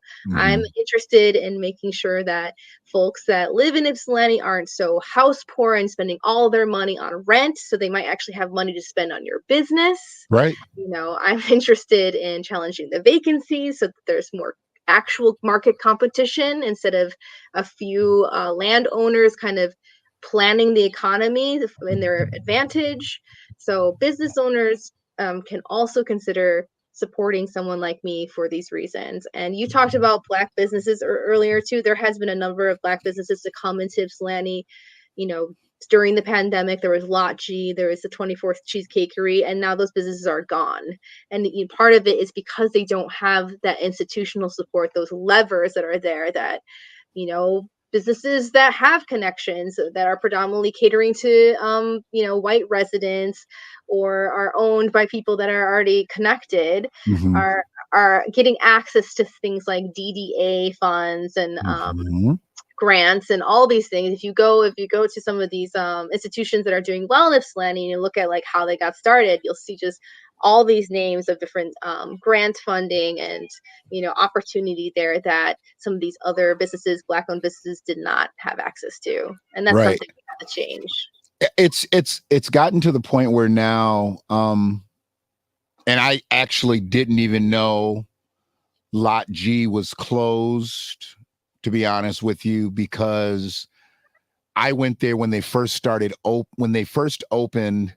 I was a little late, but I was there in the earlier stages, and I tried to do what I always try to do as a Black man. Like I said, I'm going to be concise. I don't need to be as thorough, knowing that I identify as an American freedman. But as a Black man, when I see a Black-owned business open up, one of the things that I always want to express to them, yes, you are a Black-owned business, but your patronage cannot only be Black customers. One, you don't have that type of weight here. One, it's not Detroit. You're not even in Inkster. So you need to be able to service the whole community. That's not just Black and white. That is Latinos, Asians, and no disrespect to anybody, because I like to really call everybody out, Japanese, Chinese. I understand all that. You've got to have a type of product that is so universally good that you can draw anybody. But you've also got to promote it as such. And a lot of people get so into, I'm a Black-owned business, I'm a Black-owned business, I'm a Black-owned business. Well, who do they promote to? They promote to Black people. Well, that's great. Well, Black people have already been eaten. We've already been eating for 400 plus years, and you're a new restaurant. Now you need to pull me away from that restaurant that we've been eating at all these years. What are you going to do different that other restaurant that's already been doing it and maybe not even doing it great, but they've been doing it consistently? What are you going to do to help me come to your establishment? And I talked to one of the owners down there, and I talked to a lot of the workers. Number of times we came in, got multiple meals. I would have to say 2 times we got meals, we didn't have any issue with them. But every other time there was an issue with the food, an issue with the service, an issue with the time. They weren't doing it maliciously, but it was because when you're undercapitalized, you're not going to be able to hire people that are going to be able to come in there and do the work. When you're undercapitalized, you're not always going to have all the items that you say you have on your menu. When you're undercapitalized, you're not going to be able to stay open the hours that you say you're going to be open. And that was actually a day shop. They closed early. They weren't even a night business. But when you don't start out on even footing, as a lot of these other restaurants do, see, a lot of people think that, like I said, people got a fistful of dollars that started a business. No, they got some grant money. They got some loan money. They got some working capital. See, people don't understand what working capital is, because it's not the money that comes into the cash register every day. You've got to be able to, if you didn't make $1 today, you still got to come out with the same play tomorrow. You got to go back in and say, I didn't make $1 today, but you don't come back in trying to make up yesterday's money tomorrow. You got to start all over with the same concept. But what am I going to do to make sure this cash register rings? And I don't see that innovation. Where I think a lot of that can happen is workshops and different things like that. If you want to bring people into this town and be fruitful in this community, I think they need to hear it from other people that are doing it. One of the things I heard, I did hear, is this name Chance that owns the brewery? Brian. Is it Brian? Oh, Brian Jones Chance. Brian Jones Chance. I like to hear him speak about business. He's very thorough, very multi-leveled in his thinking about business. I don't hear that always when people open up businesses. Now, he did say something when I did hear him speak recently, that he is the only Black-owned business in Depot Town. And he's not proud of that. Of course, he's happy that he's a Black-owned businessman, but that's not something to be proud of. Because for some people, they do like to be the only Negro in the room. They do like to be the first Negro in my block type of individual. That's not Brian. But what does it take for somebody else to come along and be what he is? They've got to have multi-level thinking. They've got to have multi-level working capital. That brewery just didn't happen just because, he poured out all of his change and shit and found out he had enough money to go buy that brewery. That brewery happened based on multi-levels of capital. And I don't know that man's business plan from day one, but something tells me that he could close that business for a month right now. He could close that business for a month. And on the 31st day, he could come back up, dust everything off. And he's probably got enough working capital to keep moving because he's done the right things beforehand. There's some businesses here that they can't afford to close for a couple days, which burns my ass too, because I hate seeing businesses be closed on Sunday and Monday, and knowing you're a business that you're behind the 8 ball. How do you even afford to even close when you're a new business? You need to be open from ain't to faint. You need to figure out what hours are good, what hours are bad. But I've seen some of these new businesses come along, Amber, and they take that banker's hours approach. Like, I'm going to work these short hours, go home with my family, this, that, and the other. No. You bring your family to the business. You bring your family to the business. The kids go over there and do this, and the wife go over here, the husband go over here and do this. You're a family until you can start to afford to bring employees in. A lot of people do it the other way around. They bring employees in, didn't even make enough money to pay those employees. And before long, you're like your Lot G's and your cheesecake places and your other businesses that start out undercapitalized, underfunded, no grant money, no this, no that. And then, people are back to doing their normal, or they really didn't leave their normal. They just came to you almost on a symbolic level. But, we got a little bit away from talking about the wage theft. As far as influence downtown and Depot Town area, is there anybody on council, anybody on the commissioner level that speaks about this, like getting businesses capital and keeping businesses working? Because I've seen some franchises come into the area and they left real quick too, because it is what it is. If your people don't have the money to buy, And it's an unfortunate situation the way downtown has been set up. The way they've lost their on-street parking in some of these areas. And, that Washington area is a tough sell where people can't pull up and park anymore in the front. You park in the back and then you got to walk around to the front. It's almost an inconvenience to do business sometimes on Washington Street. Same situation even with Depot Town. There's not enough parking and things like that. You got to walk a quarter mile to get to the restaurant. And now let's just go on over here where they've got the full parking lot and it's right next to the building. Bam, bam, bam. What can we do to make things easier for the restaurateurs and the businesses that are downtown in the Depot Town area, and help them move forward along with helping? And I'm not asking you to answer all these questions, but is that coming from council? Is that coming from the commissioner side? I mean, where does that really start with? Because I know it's community involvement, because there's a lot of community involvement that's needed. But what can we do? What could someone like myself do just tomorrow? What can I start to do to help out and point, because I want to see businesses survive and thrive in this area. I don't want to come up to your door and you say, "I'll be back at 3. I had to go pick my kid up at school," or "We had to close early. We didn't have enough staff." I don't want to see that in Ypsilanti anymore. What can we do to get that going, or to help with that? Well, I think, you're raising the issue that things are fundamentally unequal for certain, business upstarts. And I Okay. think even raising that issue is extremely important, to start, acknowledging that it isn't that businesses are coming to Ypsilanti and some are just so much more business savvy than others. It really is because there's all this economic opportunity, and just institutional connection that is just basically like an open flow of water towards some folks and some upstart businesses, and then others are not getting that. Okay. And there's a variety of reasons of why, but I think you covered that really well. And just even talking to those issues more is important. I think, I'm interested in kind of taking a look at the Downtown Development Authority.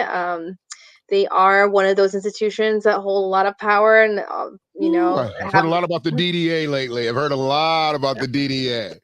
Yeah, and the DDA is an interesting entity in that it has a ton of resources, a ton of money that comes from, the public, and it is not a elected body. It is an appointed body, and a lot of folks on the Ypsilanti DDA don't even live in Ypsilanti because that's not a requirement.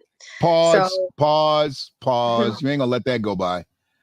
So you're saying that people have power like that in the city, but they don't live here?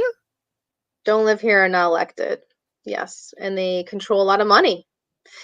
So, and there's been folks that care about Black businesses in Ypsilanti that have joined that entity, that have been appointed.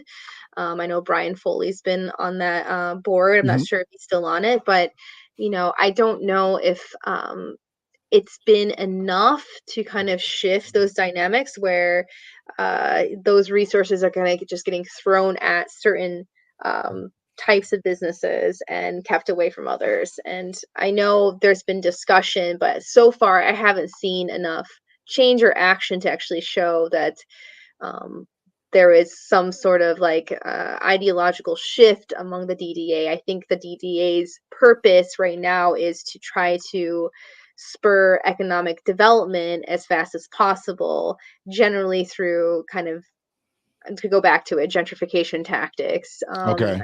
So, yeah, I know that maybe some folks are not going to be happy to hear about that, but the DDA is fundamentally not a democratic entity, and it, is something that is not talked about enough because it is soaking up so much of our money and resources. And when people think of Ypsilanti or think of other towns as having no money, no resources, well, there's a couple things that take up a lot of it. The DDA is one, police department's another. There's certain things that we just kind of accept as normal that wasn't always the case. These are especially with the DDA, that's a fairly new institution. So it's something that we can maybe talk about as something to shift. So, okay, let me ask you this. The police chief retired. No, he didn't retire. He quit. He resigned. And he did it very quickly.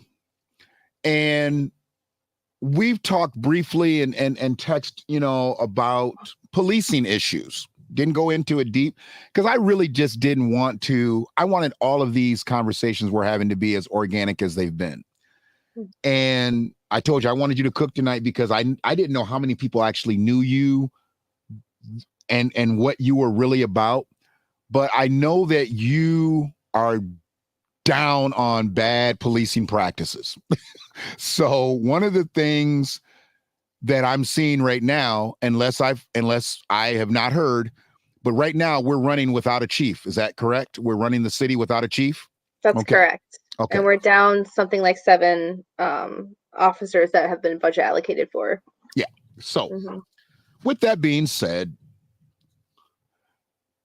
crime is definitely not lowering in Ypsi, it's raising.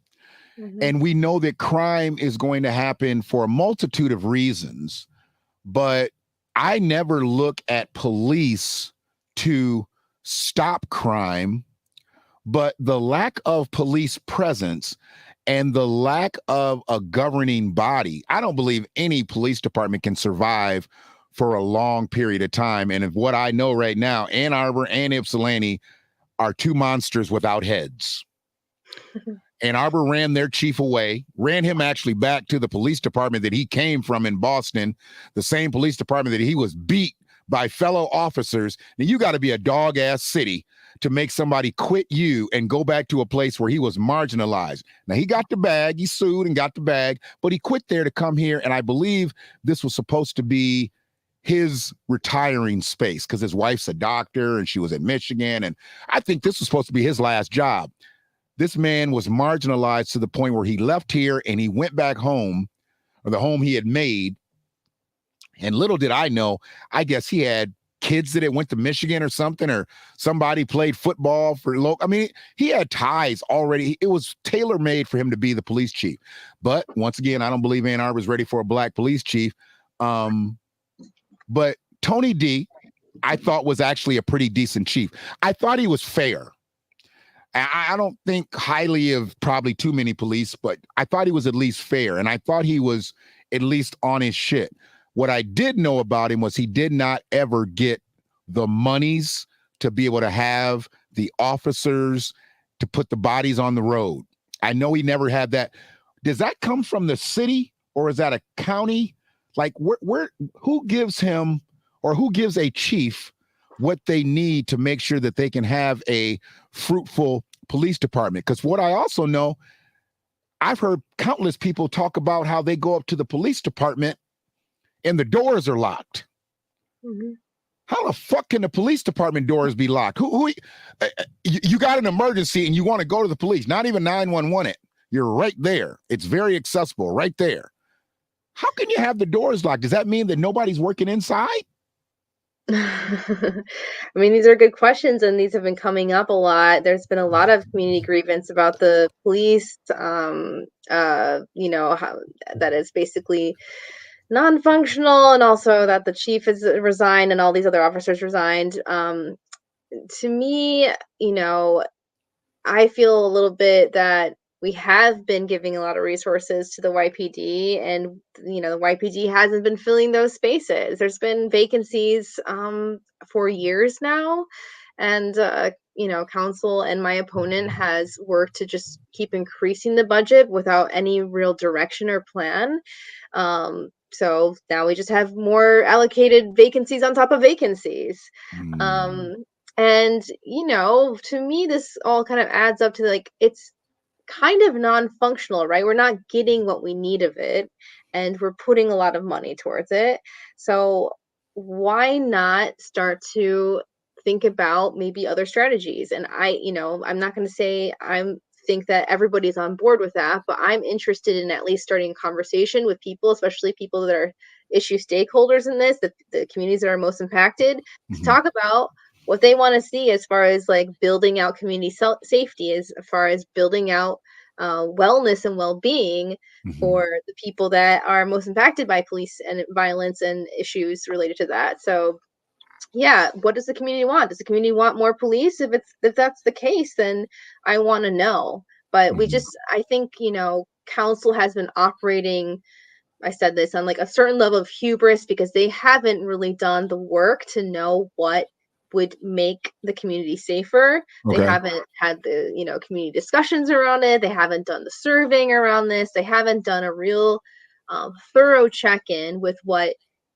folks are going through and what folks see as the solution to the problem. Hmm. And Hmm. clearly the YPD is non-functional. Like, doesn't matter, what's going on as far as resources, it's just not working. The door's locked, the positions are not being filled. So we need to actually start like figuring this out, and just throwing more money at the YPD is not working. So across the board too, because I was the victim of this, and when I say victim, because I always look at my time as very valuable, and when you take my time or utilize my time and mishandle my time, I feel like you're victimizing me. There was an inspection that was supposed to happen at an edifice that I was at, and it didn't happen because the city was shorthanded. Now, granted, the individual who was supposed to do that specific inspection, was sick. I get that. We get illness. We're in the middle of the COVID period. I don't think the pandemic is really over. I just think that they just don't talk about it as much. People are getting sick just as much as they were doing years. We're just not getting the stats every day. If you knew that since this inspection's been set up for several weeks now and that person says they're sick, why did it take to that actual day to say, hey, this person's not coming out, but can this other person come out a half an hour later because they're going to be basically taking the workload of this other individual, or we'll get at you in the afternoon? Why did the inspection not happen that particular day? Is the city in that same type of situation like the police is? I mean, are they short-staffed? Are they marginalized with workers? And if that's the case, what causes that? Because we're getting bigger in Ypsi. There's more people coming into Ypsi to live. So why aren't we being able to take care of the citizens that way and the businesses that way? Not just with policing, but this was in a yearly inspection. Mm-hmm. So it gets put off because you don't have enough people on staff. I understand sickness, but they didn't have anybody. And they said, literally, we'll have to call you back for this particular place. We'll have to call you back when we get configured with the workloads and things like that. Are you seeing these types of things happen along that with city workers and things like that too, that we deal with policing?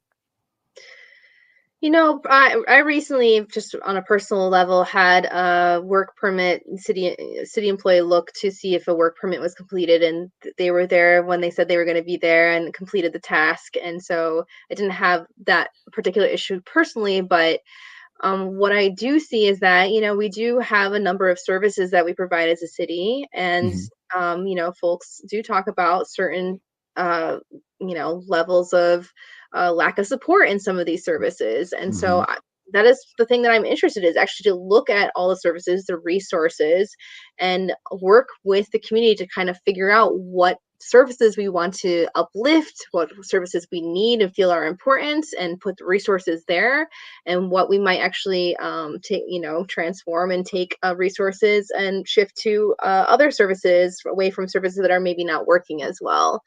Okay. So, yeah, I think that we have plenty of people power, we have plenty of resources, we have money. It's just that they're, particularly tied up in these ways that we have deemed normal, like they've been status quo Mhm. normalized. And so we just accept that as what is available. But really, we do have the resources to do some really high end services in Ypsilanti. And I do think, like, with what staff has available, they've tried to do their best. I know a lot of staff personally, and I think they try to do their best. But I don't think Mhm. it should be on staff to kind of figure out operating within a shoestring budget, but really, Right. like, we need to decide which services we think are important and what we want to uplift and support. Okay. I mean, I just, when you say that there are resources available, and you say that, you know, there are some good people, you know, in place right now, um, it obviously sounds like there are some pieces of the puzzle that are already there. We may even have a puzzle that can be completed, but the pieces have to be put into the right spaces. First and foremost, that starts with, you know, having a new mayor come in named Amber Fellows. But with that being said, you have to surround yourself with like-minded individuals. So city council would have to work with you, and work with the citizens, because you're talking about community involvement. I haven't seen a lot of community involvement in the decision-making processes from what I've seen. And like I said, I don't profess to know, because I don't want you to get jumped on after this. People are going to be able to come at you a lot easier than they can come at me, because I can tell people to get bent. I'm a citizen. But you are running for office, but I want people to understand where you are coming from. You know that the situation where it stands on your end. For me, I want to be of help to be able to come in and say, where can I offer, and I'll call it expertise for a lack of a different phrase, but I know a lot of shit, Amber, and I refuse to take what I know to the grave. One of the things that I've been pushing for and working with, putting together a nonprofit now, and I'm willing to work with anybody that's going to talk fruitfully. I believe we've lost our way with skilled tradesmanship. Everybody's not going to go to school to get a 4-year degree, to get a 2-year degree.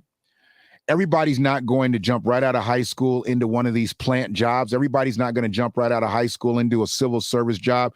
I know a person I went to school with, graduated with her almost 35 years ago. She is retired now. She worked at the city of Ann Arbor during high school, and she stayed in that job. And I believe she retired. She might be 2 years out now. She might have retired when we were 50. That's incredible, because she managed to stay at the city of Ann Arbor for 30 years. Those jobs aren't even available like that anymore. Skilled trades jobs are priceless. For one, when you have a trade, nobody can really tell you your value. Your value is in your skill set. And of course, we want people to stay in Washtenaw County, in particular Ypsilanti. But you also can move a little differently when you are a skilled tradesman. You're not just governed to a certain area. And although you may start out as a renter with a skilled trades job, you'll be owning your own home within a couple of years. See, there's some things, what do y'all say, y'all youngins? There's some levels to this shit. And if you've got a substantive job, a career, you can also work your way into substantive things like home ownership. That's where I believe locally, that's where we're failing. We've got too many people with menial work, menial jobs. They're not careers, they're jobs, and they're renters. And then they hit that glass ceiling, and then they drop back down. And then they have to start all over again. A person loses their job out here, 2 paychecks out. Most people are getting evicted. Most people don't have the money in their bank account to be able to go a month without a job. 2 paychecks, and most of us are done, literally done out here. That's right in Ypsi, and that's what we need to be focusing on, and that's on a ground level. When we talk about reparations, we talk about restorative justice. How can we get kids to start looking at skilled trades type situations, bringing that into Ypsilanti? Because these companies that have been around for 80, 90, 100 years, they're on their 2nd, 3rd generation. The son took it over, a daughter took it over, the grandson took it over and ran it into the ground. And those businesses are either ripe, or that type of positioning is ripe for people to come in. And if you got the skills, you might even be able to get a grant. You might even be able to get a loan, and you can buy one of those generational businesses, you know, as a skilled tradesman. Because when you go in a credit union or a bank or something and you say, hey, I'm a plumber, and I want to open up my own business. Okay. You know, licensed plumber, this, that, and the other. You can show your you have a way in now to come in and say, you know, I'm not a plumber and I want to start a business. They have to look at you. They got to say, you know, well, what are you giving us? What's your collateral? That skilled tradesman is collateral. You know, being a skilled tradesman is collateral. We lost what was it called? Cleary College. Cleary College was a great venue right here in the city of Ypsilanti. Administrative work. Where are youngins learning how to get those administrative skills now? Because they've taken so much of that out of the schools. We need to get that back. We need to get those types of jobs back. I know plenty of secretaries that bought their own homes over through my lifetime. Why are we not pushing youngins to administrative positions, skilled trades positions? Because every kid ain't gonna be a basketball star, football star, or like I said, go to any of these other jobs that aren't really available for kids anymore or young people anymore. What can the city do to get involved into that? You know, I mean, because the core of our people are hardworking individuals. Core of our people are not going to be entrepreneurs and business people. They're going to be the people who help keep those businesses alive. But how do we get the city thinking that way? Because that, in my estimation, that's a form of reparations as well. That's a form of restorative justice too. And it starts to cut down on crime. When you got people making money, they steal less. It's just a thought. You know, if I'm making my own money, I'm not going to steal from you. You know, that's kind of the way it is. Absolutely. Yeah, you know, I don't disagree with you that basically there is this incredible issue with like the wealth gap, and it's just deepening, and it's especially affecting millennials and Zoomers. And I do think that younger people are becoming quite skeptical of like the blueprint that we've been given as far as like go to college, get a you know, academic or a specialized professional degree and you'll make it. Because it turns out I have friends that have PhDs and they're barely getting by. So there has been too much kind of cratering of workers' rights and increase of the wealth gap for any of this to really make a difference. I do think like most of the power is going to become in collective organizing to challenge those really unequal power dynamics that we have with folks that are controlling industry and workplaces. But beyond that, as far as just like immediate opportunity, yeah, I think that a lot of people are looking to skills trades and other things. People are also looking to do things based on survival. You know, that if too many peers are working more than 2 jobs, 3 jobs, 90 hours a week, no rest, still can barely pay the rent. Right. So where's the time to even go to school or learn these trades? Right. You know, so I think yes, I think there's a lot of interest among folks, especially younger folks that are impacted by these things, to maybe do alternative to the traditional 4-year college route. But there is even a barrier to even getting to trade school because of how house poor, how overworked a lot of peers are. And so yeah, the world that I would like to see and in our community and beyond is one that would support people in pursuing things that they feel empowered by, that they feel excited by, that they could build a life upon, whatever that may be. And I think for a lot of people, it will be something like skills trades or something different than professional degrees and 4-year colleges.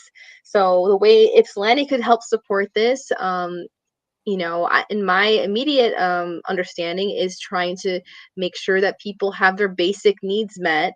And to do that, we have to actually really change some of the systems and structural things that we have going on. But the other thing we have to do is probably support like adults, young adults that want to get skills trades, support them in doing that. You know, I know that in Michigan we do have that for folks over the age of 25 that have never gotten a 2-year degree. They can still do that now for free based on changes that the governor made during the pandemic. But Ypsilanti could also support young people and young adults in doing this as well. And the other thing is, I think it would be great to just check in with gig workers, check in with folks that are working in the service industry or folks that are interested in trades, and actually get together, do a town hall, talk about the issues, and see what they think would be the route that the city could take to support them. So everything that you said, I mean, like I said, I've learned so much from you because I knew bits and pieces of some things. I didn't know that Ypsilanti really has the accessibility to the Capitol. And it's kind of disheartening to know that some people have let a lot of things slide and we've gotten to this point. I'm seeing too many high school graduates come out and just not know anything. And I don't want to be disrespectful to anyone, but I'm seeing way too many kids, and this is even in the Ann Arbor public school systems, these youngins aren't prepared for life when they graduate from high school anymore. And now we're going to be dealing with a lot of Corvid graduates. And a Corvid graduate is, I'm going to be dealing with one here shortly myself. We've got a senior in high school, and 2 years of her high school life were snatched because of the pandemic. So she didn't go through the same type of high school life that I did, that her mother did. And obviously I'm old. So when I started in high school, it was just 10 through 12. Ninth grade is all she really had as a full high school year. 10th and 11th grade, she was in her bedroom. She went to school in her bedroom. There's your social and there's all that stuff. But you also lose access to the Career Resource Center and all the stuff that you would normally do. How do we get the city into getting these young kids? Because we're going to be feeling the impact of that over the next several years. And I want to wrap it up soon. I didn't even realize we're over $2, but we're over 2 hours. How do we get people into that thinking? I don't want people to feel like they need extra help, because it's not just the people that may be floating near or underneath the poverty line. There's some people out here, some really well-to-do folks out here who are churning out some real dum-dums. I'm talking about some people that got some generational wealth. They've got, and their kids are graduating from high school and they don't know shit.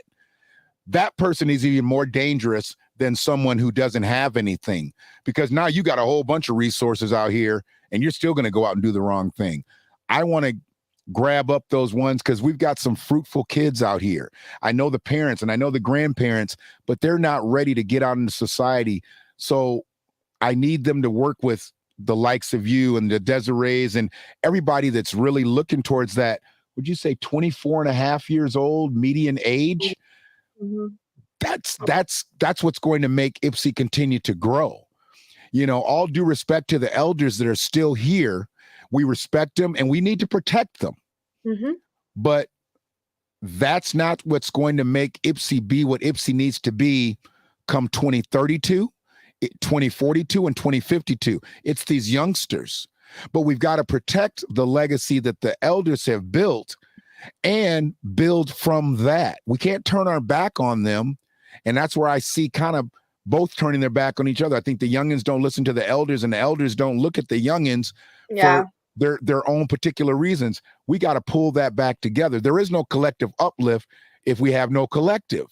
So, you know, we have to be able to relate with one another. And like you said, town halls, workshops, and different things like that. It's got to happen on a grand scale. I don't believe it can just happen with just you, with just Desiree. It's got to be everybody, and even just politicians. 100%. It's got, you know, so I'm wishing you well. I'm going to do everything I can. I'm going to keep throwing your name out there and talking to people about you and your ideologies. But what I need you to do is not get frustrated, and please make sure that you pull anybody in the way you pulled me in with these videos, with being out here in the community, because I like footwork. I like to see people doing their thing before I jump in. Anybody can grab a megaphone, have an event, talk a lot of shit, and then fold up their tent and go away till the next event. But you've just been kind of on a constant. And that, I like that. I like that because you've shown some resilience where you truly, you don't have a dog in some of these fights. I mean, hell, even just talking about reparations, for you to talk about it as full-throated as you do, and I can't get some of these black politicians around here to talk about it, shame on them. I commend you, but shame on them, because you're beating someone whose great-great-grandmother, great-great-grandfather started this country. I mean, Ypsi has such a historical feel and fare for the slave movement, the Underground Railroad. And you talk about all the people that have come through Ypsilanti, the inventors and the innovators, things like that are connected to the detrimental situation of slavery. Why don't we fight more for restorative justice for Native Black Americans? I don't know. But here you step out here and you know it's the right thing to do. And it's all based off of what happened to your family. What happened to your family member and the secrets that they were forced to basically hold on to all those years. And I commend you for that. And frankly, I condemn anybody else who talks it down, because we're not begging. There's nothing to beg. How am I begging for something that I'm owed? I want my fucking money. That's what I want. You know, I'm not saying anything out of pocket. You made my greats work and you didn't pay them. When they showed up for their money, they didn't get it. Now they're gone. I'm here to collect the debt. That's as simple as that. And we just have to be able to do that on the scale from the collective standpoint. But for anybody else, whether it be through the LGBTQIA, whether it be through the elder community, whether it be through the millennial community, and any other ethnicity, if you don't believe that you're just as culpable in this plight of where we stand, you are, if you don't work with us. Because I don't believe, personally, I don't believe that we're all just floating around here for no reason. I think everybody brought us to Washtenaw County for a reason, because there's plenty of places that are much worse than Washtenaw County to live, but we're here for a reason. And have you ever heard this term melting pot about Washtenaw County? Okay. I grew up in Ann Arbor, and that's all they ever talked about. Ann Arbor's a melting pot. Ann Arbor's a melting pot. Ann Arbor's a melting pot. I challenge people to say that now about Ann Arbor. When I grew up, we had about 9,900 people in Ann Arbor. We've lost about 1,500. Doesn't seem like a lot, but the 1,500 we've lost over the years, that was homeowners, that was business owners, those were pillars of the community, those are police officers, firemen, EMS workers, those were educators. Those are the people we lost, and you generally don't replace those on a generational level. Those people were into the community. I mean, you could be a garbage man back in the day, and you could have 2 cars, own your own home, raise your family and everything. I talk to guys that are on a truck, and those guys have a second job. A garbage man needs a second job nowadays. Whereas back in the day, you could live in Ann Arbor, own your own home, and raise your family on a garbage man's salary. That should have never, ever changed. Hell, I knew garbage men that had rental properties back in the day. Garbage men. A male person who can't buy their own home, that's a problem, Amber. Absolutely. That's a problem. Firefighters that can't afford to live here. That's crazy. Mm-hmm. That's absolutely crazy. And I believe that starts on the ground level, on the local level. Mm-hmm. And with people like yourself speaking up for it every day, all day. I mean, like I said, I don't know how many videos I watched, but I was like, she's saying the same shit over and over and over, and it's all correct.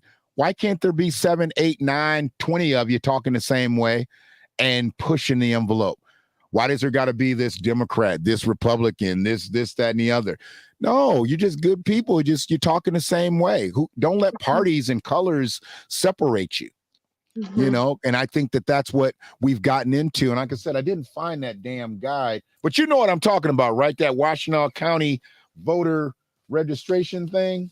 The voter guide, the 411. Yeah. Mm-hmm. Man, I got so hot, and I'm like, so wait a minute. So if you didn't basically pay for some advertising to get into that book, you're not in there. They make it seem like that's the only people that are running for office. Right. And that's just not the case. Mm-hmm. That's not the case. So for you, what I need you to do it's just keep moving. Just keep moving. You got the number, you got the inbox, we're here. Whatever I can help your mission do before the 8th and after the 8th, I'll help, because I believe not only is your heart in the right space, but your ideologies are in the right space. And anybody that you work with and they're in that same mind frame, I'll work with.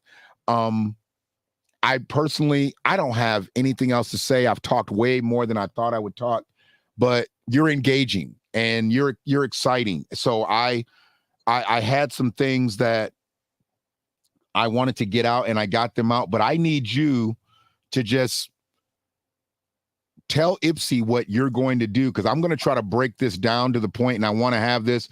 What do you plan to do for the city of Ipsy? Mayor is 4 years in Ipsy, right? It's not a 2-year term, it's 4 years. Yes, 4 years. What do you plan to do for the next 4 years as the mayor of Ipsy? And you run on it as long as you need to. I know we've been here a long time, but this will be our wrap up. Thank you so much for having me on the show, Friedman Media. It's been amazing to talk to you, Shannon. I found it very engaging as well. And I just really appreciate having the space to go deeper on some of these things.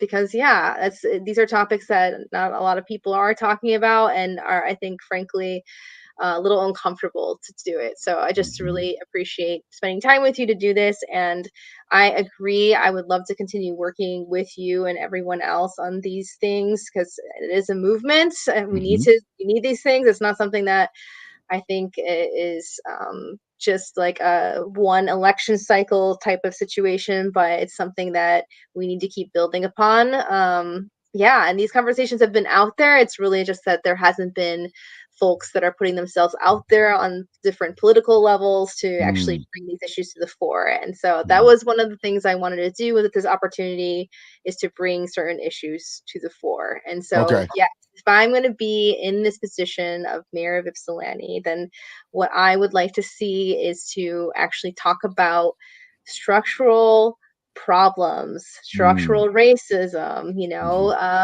histories of harm in the community to Black residents, to Indigenous residents, the generational trauma that has come out of that, and frankly, like the racial terrorism of parts of our government on the municipal level, on the national level, and to actually confront those things, because it is the reality that we live in, and to not just pretend that that's not happening, and to then use that information, that context, to actually build upon a system or whatever the people want that would actually support our health and well-being, our satisfaction in life, our mental health, the things that would make this community grow and prosper and support our youth and elders and everyone. And so I do think that in order to do this, we have to work all together. And that's why I am specifically running on a platform of broadening power away from City Hall to include more people into decision making on important issues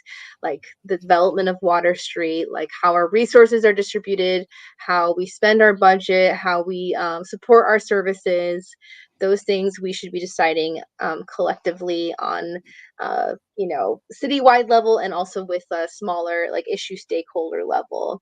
And and then the other thing I think is important, because of all that historical context, is really dealing with reparations in a serious way. And on the municipal level, we at least need to be talking about it. But I'm also interested in potentially seeing how this could play out. And one of the ways I can imagine it is with like a reparations commission, where folks would be identified to talk about these issues and to talk about what our city resources are, and to maybe even forward recommendations on how to do restorative justice on a municipal level. And then we can vote on it as a community.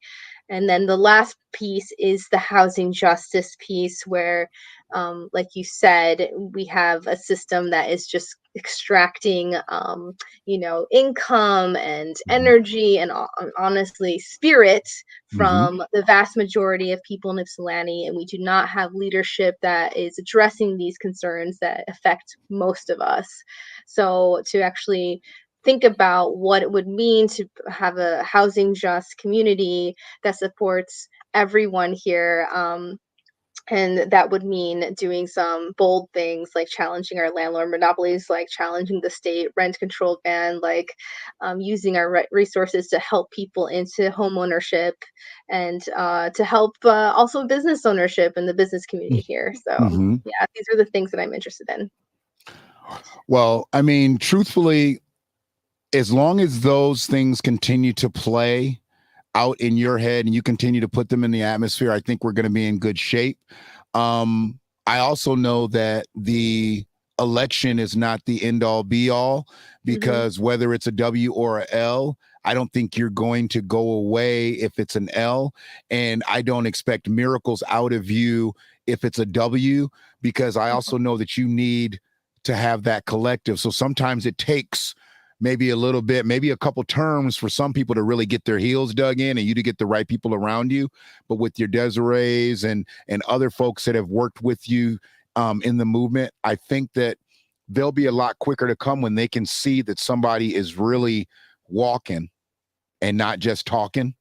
Because you've been in the game, you've been doing things for the last 6-7 years out here, but being a 20-year resident, I can't call you a transient. I mean, you are an Ypsilantian now. I know you look at Ypsi as Y1. I don't think you put anybody above your city. I'm still stuck on the fact that people are in the DDA and don't live in Ypsi. So I'm going to go marinate on that tonight, because I know that the DDA is powerful. Oh, I yeah. know that they're powerful. And to have them not be Ypsilanti residents, I'm gonna have to come back with something when I come up tomorrow with my video. But damn, you blew my mind with that one. But I thank you for being on.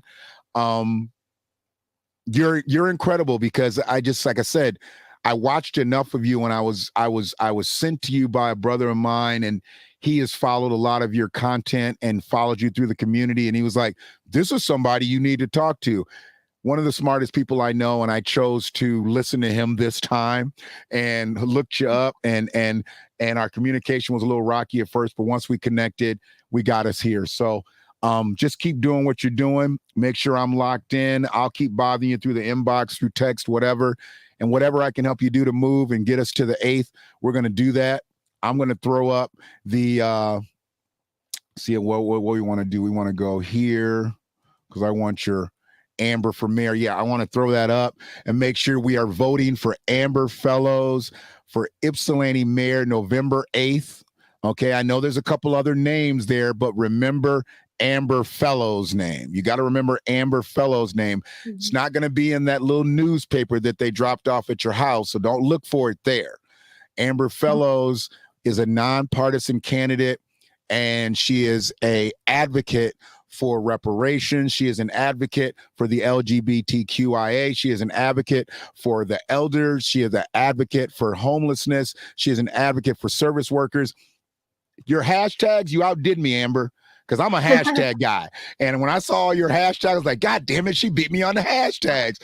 She had like 100 hashtags, y'all. So I'm going to start looking at your hashtags and start copying and pasting a lot of those, but because they work. I did learn that they do work. But just be who you are. And I think that everything's going to work itself out. But I appreciate you, and anything that I can do for you, make sure you don't hesitate, lady. Thank you so much, Shannon. I appreciate you too. All right. I appreciate you. I kept you for 2 hours and 37 minutes. I'm hitting this thing so we can get out of here, and I'll drop us down. So you have a great night. You too. Thank you. Now. Bye-bye. Bye. This revolution is filled with so many ironies, really. First, you know that it is manly to keep your word. Right? If you are a man, you keep your word. And now all of the black people in this country are demanding, and even the black people in the whole world are demanding, is that you keep your word. You told us we were free. Well then, show us that we're free. You told us that there is justice, equality for all in this country. Well then, stick to your word. And let us see the justice and equality for all. Or else admit to us that you're not a man, you're a worm, you're a